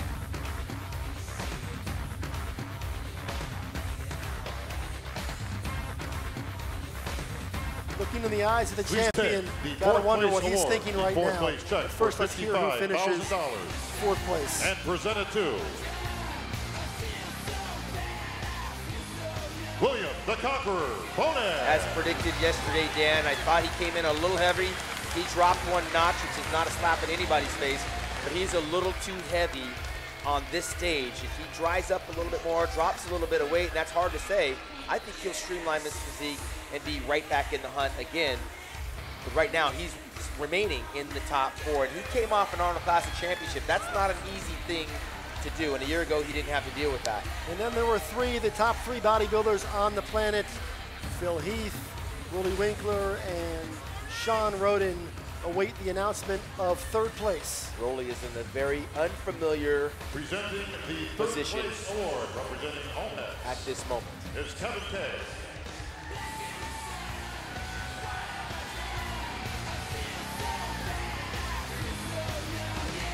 Please take the 3rd place award, the Olympia bronze medal, the check for $100,000 to your 3rd place finisher, Rolly Winkler. All right, Sean Ray, your people's champion is the #3 bodybuilder in the world. A terrific Olympia showing for Rolly as he continues to fine-tune that massive physique, those freaky proportions, and he has turned it in to what is now one of the top physiques on the planet. Rolly Winkler is your 3rd place finisher. With $100,000 to show for it, man, that was earned the hard way. Rolly Winkler, very deserving, very popular, and his status and his stock in this industry has just gone up twofold.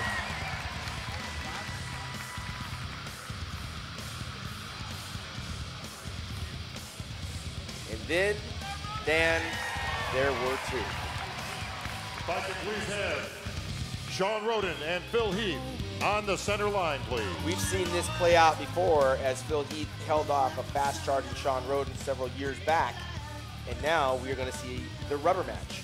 And what's at stake? The runner-up will win $150,000. The winner will win $400,000. And in Olympia tradition, Bob Ciccarello will probably announce the winner. Name you hear That's right. will be your 2018 Mr. Olympia.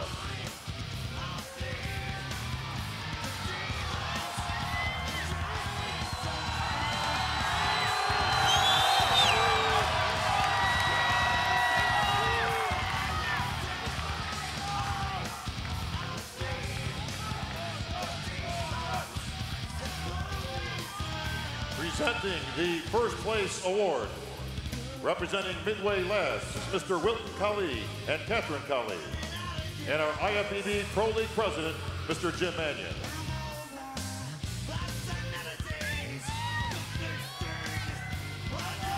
I will now announce the winner of the 2018 Olympia.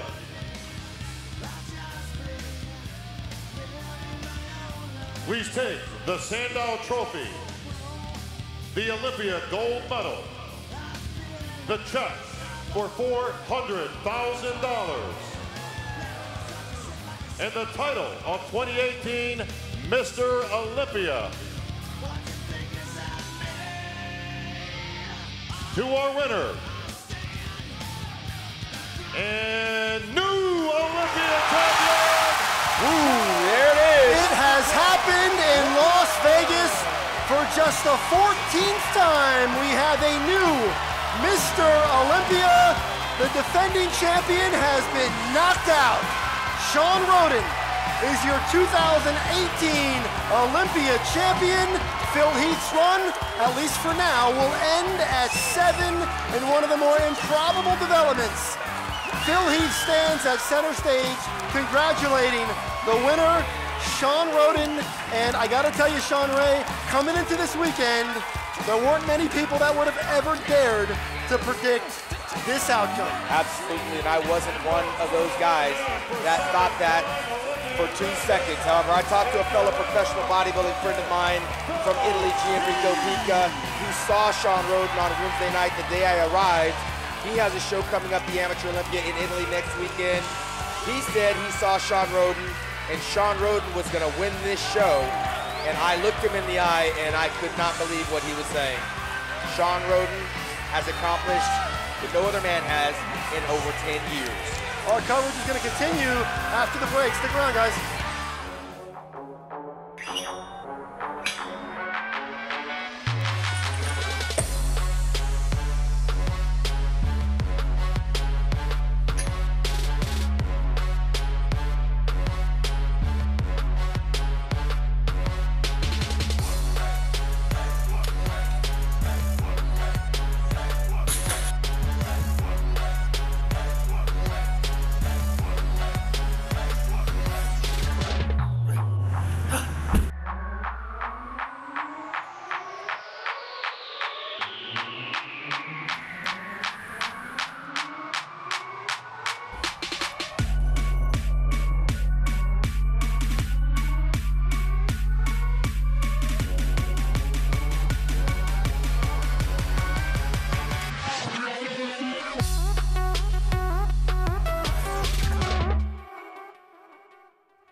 We are back, an historic night here in Las Vegas. Shawn Rhoden has just been crowned Mr. Olympia in one of the more improbable developments in the history of this contest. Very few people saw this coming. There was an expectation that some guys would push Phil to the limit. Shawn Rhoden was not on many of those lists, especially after what played out last year where he finished 5th.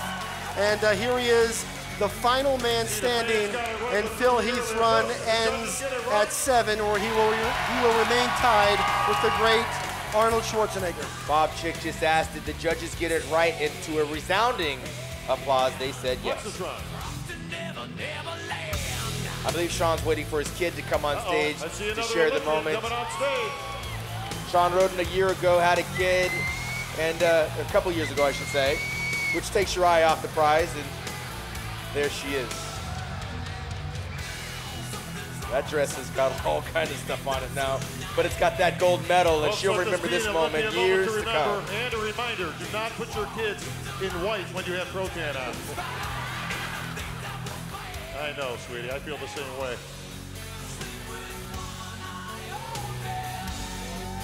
Sean Roden, you're the new Mr. Olympia.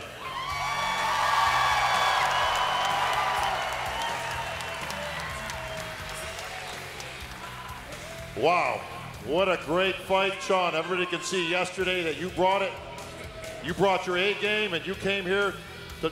What's the matter, sweetie? You want to say something? It's Daddy. Said hi, Daddy. Hi, Nana. Guess what? Daddy's Mr. Olympia.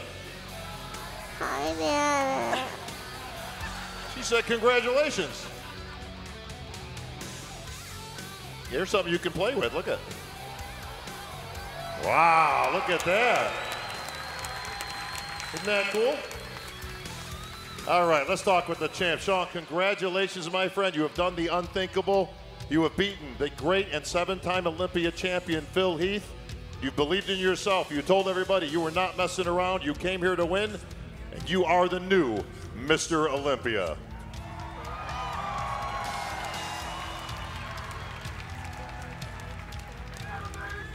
Thank you. Thank you guys so much for coming out and showing support to all these amazing athletes. Jim Mannion, AMI, Steve Weinberger, all these wonderful judges. Thank you guys so much. To my family for making it out here. Man, it's been a long journey. It's been a long journey, and I'm thankful for today. And yes, today that I was able to fight my way. It's something that I believe that I was going to be number 14. And you are number 14. Only 14 men in history since 1965 have held this title. Some of those great names that you know, of course. And you just beat a hell of a champion in Phil Heath, the 7-time champion. Nobody thought he could be beaten, but you did it. Yeah, I've been watching Phil since 2012, taking a lot of notes, and I know people might laugh at me when I say that, hey, one day I was going to be Mr. Olympia, but here I am, folks. This was probably my hardest prep ever, but I wanted it so bad. I'm thankful that I'm here. Well, Sean, look at that standout trophy down there. That's going to look really nice up on that mantle, isn't it? I haven't even think that far, you know. This past couple of days has just been a roller coaster.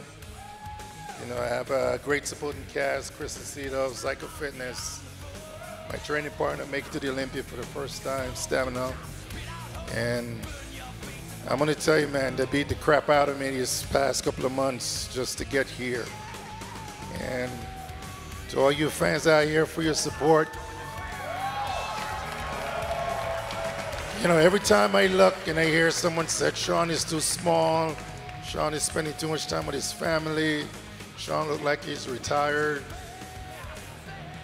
But it's okay. We had a game plan and we stuck to it. And we fought our way to come here. I did everything that I possibly could have can to look good in this weekend. Well, Sean, you certainly did more than look good. You look great, and the judges certainly rewarding that with an Olympia victory. Take me through yesterday. After prejudging, what were your feelings after you stepped off this stage?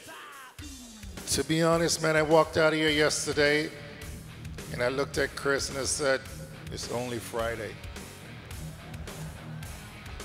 You know, I know a lot of people had me, you know, winning or a close second, but I just looked at Chris and said, it's only Friday, Chris.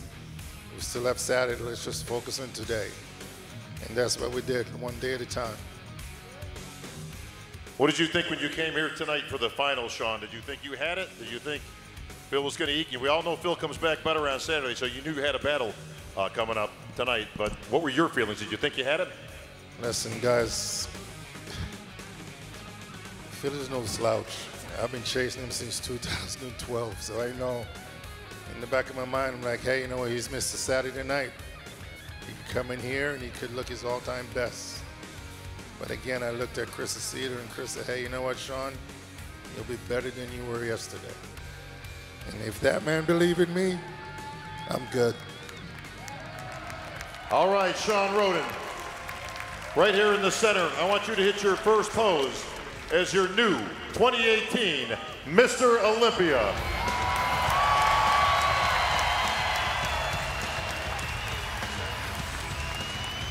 I'll have you know that was not easy to get back, Sean.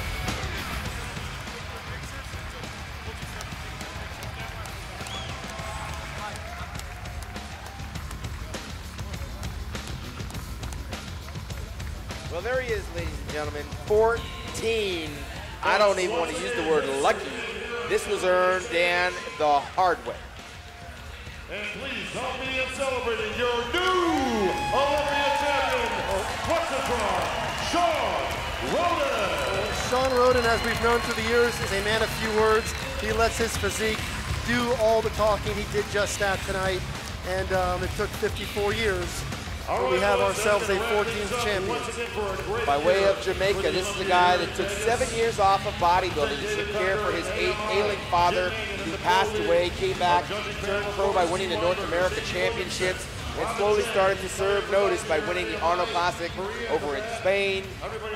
Just came out, got second runner-up here, and now he became the Buster Douglas of modern-day bodybuilding by knocking out the reigning defending champion. And here's our top 5 leaderboard from the Mr. Olympia. Sean Roden wins it. He defeats the defending champion Phil Heath and Willie Winkler. Of course, what we are learning now, William Bonac in 4th and Brandon Curry rounds out the top 5, and we're waiting for those other scores to come in so we can round out the top 10. We might have to wait a little bit later in the program to get that. But first things first, Sean Roden has defeated Phil Heath in a stunning turn of events. Not so stunning if you consider the pace of the show, but stunning when you consider what we walked into as we arrived here in Vegas. There were very few people that ever considered the possibility that Sean Roden, after last year's 5th place finish, was going to come in well above 40 years old and win this competition. But a tremendous event, and we're going to take a quick break.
along with Dan Solomon backstage. Special night this is. I know you had a plan going back to.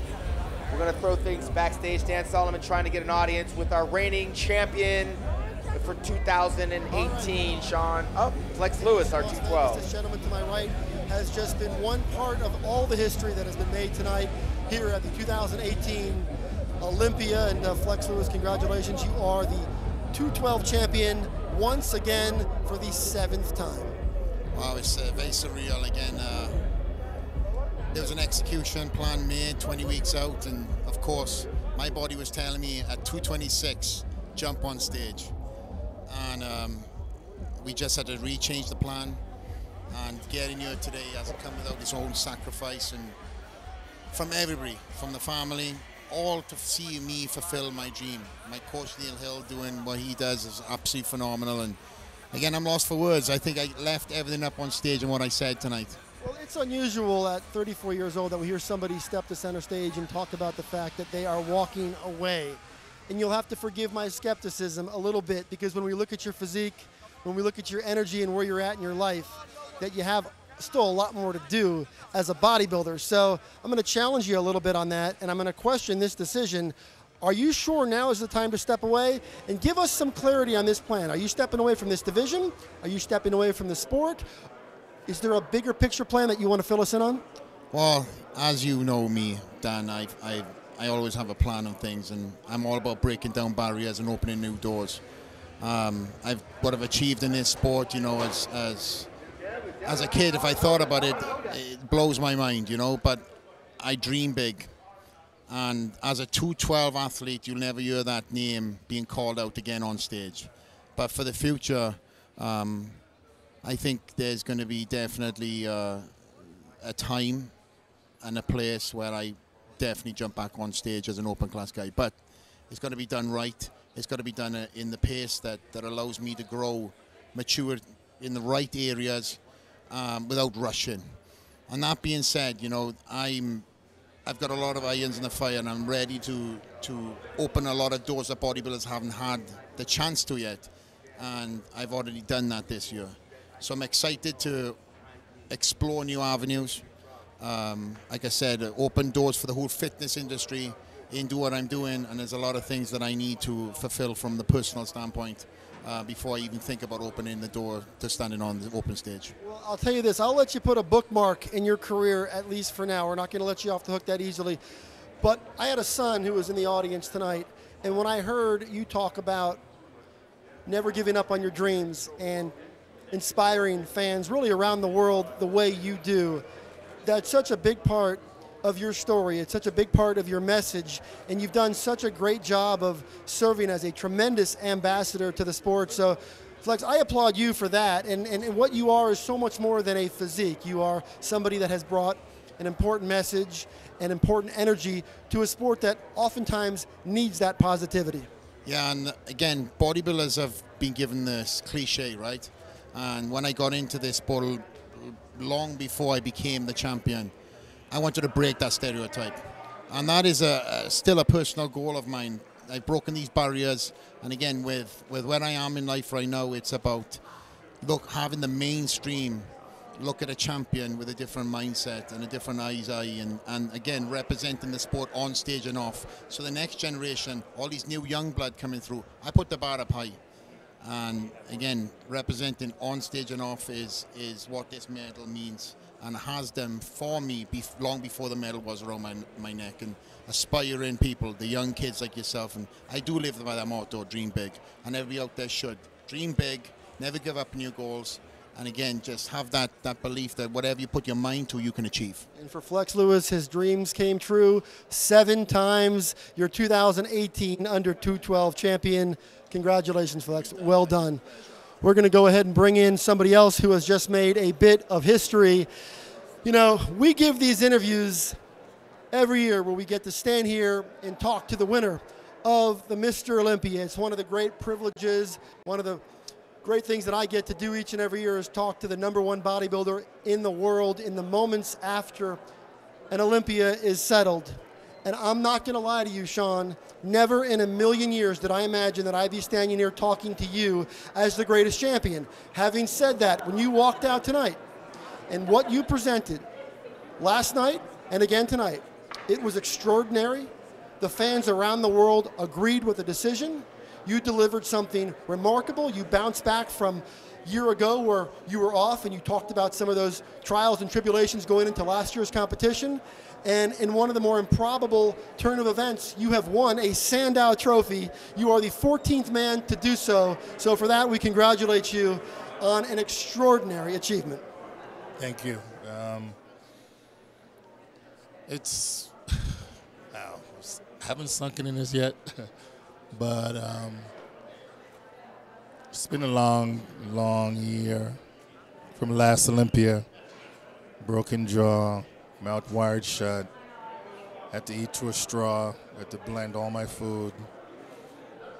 Still able to fight my way to the top 5 last year, and I started my prep this year for the Arnold Classic, ended up with 2 bleeding ulcer, and 8 blood transfusion, had to pull out the last couple of weeks. And I wanted to make a statement for this year's Olympia, and when I told people it's going to win the Olympia this year, a lot of people kind of laughed at me because I looked like I was about to be retired. But I have a great coach, Chris Aceto, great training, Psycho Fitness 21, and a training partner that will never let me quit. Plus my family was always like, hey, you know what? Just focus. Let's get down to brass taxes here. You beat a really good champion tonight. Phil Heath has done remarkably over the last 7 years, winning this title, and he came in very confident this weekend. He thought he had this thing coming into the competition. You were very confident, as we saw from the very early phases of the weekend. You came out here, took care of business. Talk about not what it feels like to be Mr. Olympia. Talk about what it feels like to defeat the great Phil Heath. You know, I've been on stage with Phil since 2011. It's a great feeling, man, because, again, Phil is no slouch. You have Dexter Jackson, former Mr. Olympia also, that were on stage. And I know these guys are true champion, and they worked their butt off, and everybody was going to come in here firing in all cylinders. So Rolly Winkler and William Bonac moved up the chain this year. One thing that my coach told me is, like, Sean, just stay in your own lane. Don't worry about what anybody else is doing. Just focus on what you need to do. The only thing that we need to do here for this year Olympia is to bring the best Sean Roden ever. Because if you bring the best Sean Roden ever, it's going to be very hard for anyone to beat you. And I believe. You're also one of the oldest men to win this competition for the first time. I think Chris Dickerson may have been a year older. How old are you? You put out the number? I'm 43. 43. I think Chris Dickerson was also 43 when he won the competition. So hopefully some of our historians out there will determine if you are the oldest to actually win the contest for the first time. How many more years? I'll be back. I'm going to leave it at that. Well, I do want to just put some perspective for you, if I could, before I let you run. The Olympia Winners Club is the most prestigious club in this sport. Arnold Schwarzenegger, Sergio Oliva, Dorian Yates, the Ronnie Colemans, Jake Cutlers. You are Phil Heath. You are in that club. No matter what happens for you going forward, no matter what happens to you for the rest of your life, you are forever a Mr. Olympia champion. Pick up that Sandow trophy and show the world what you have just done. Remarkably, extraordinarily, impressively, and well-deserved. Sean Roden, your 2018 Mr. Olympia champion. Any final thoughts before you get out of here and go eat? Just want to thank my family for putting up with me the last couple of weeks. I miss my family, training in LA. My coach, Chris Aceto and Psycho Fitness. Thank you guys so much for continuing to believe in me when everybody else stopped. And then there were 14. Sean Roden, congratulations, our newly crowned Olympia champion. I think that's going to wrap things up here from Las Vegas at the Orleans Arena. Our coverage of Joe Weider's Olympia weekend has now come to an incredible close with the crowning of a new champion. They often say in this sport of bodybuilding, the most memorable nights are the nights where a champion is crowned for the very first time. And Sean Roden, thanks to you, you have given us that moment. For all of us here, we appreciate the hard work of Robin Chang and everybody over at the Olympia production team, our director, Lou Zwick, my co-hosts, Amanda Latona and Hall of Famer Sean Ray. For our newly crowned champion, Sean Roden, I'm Dan Solomon. Good night.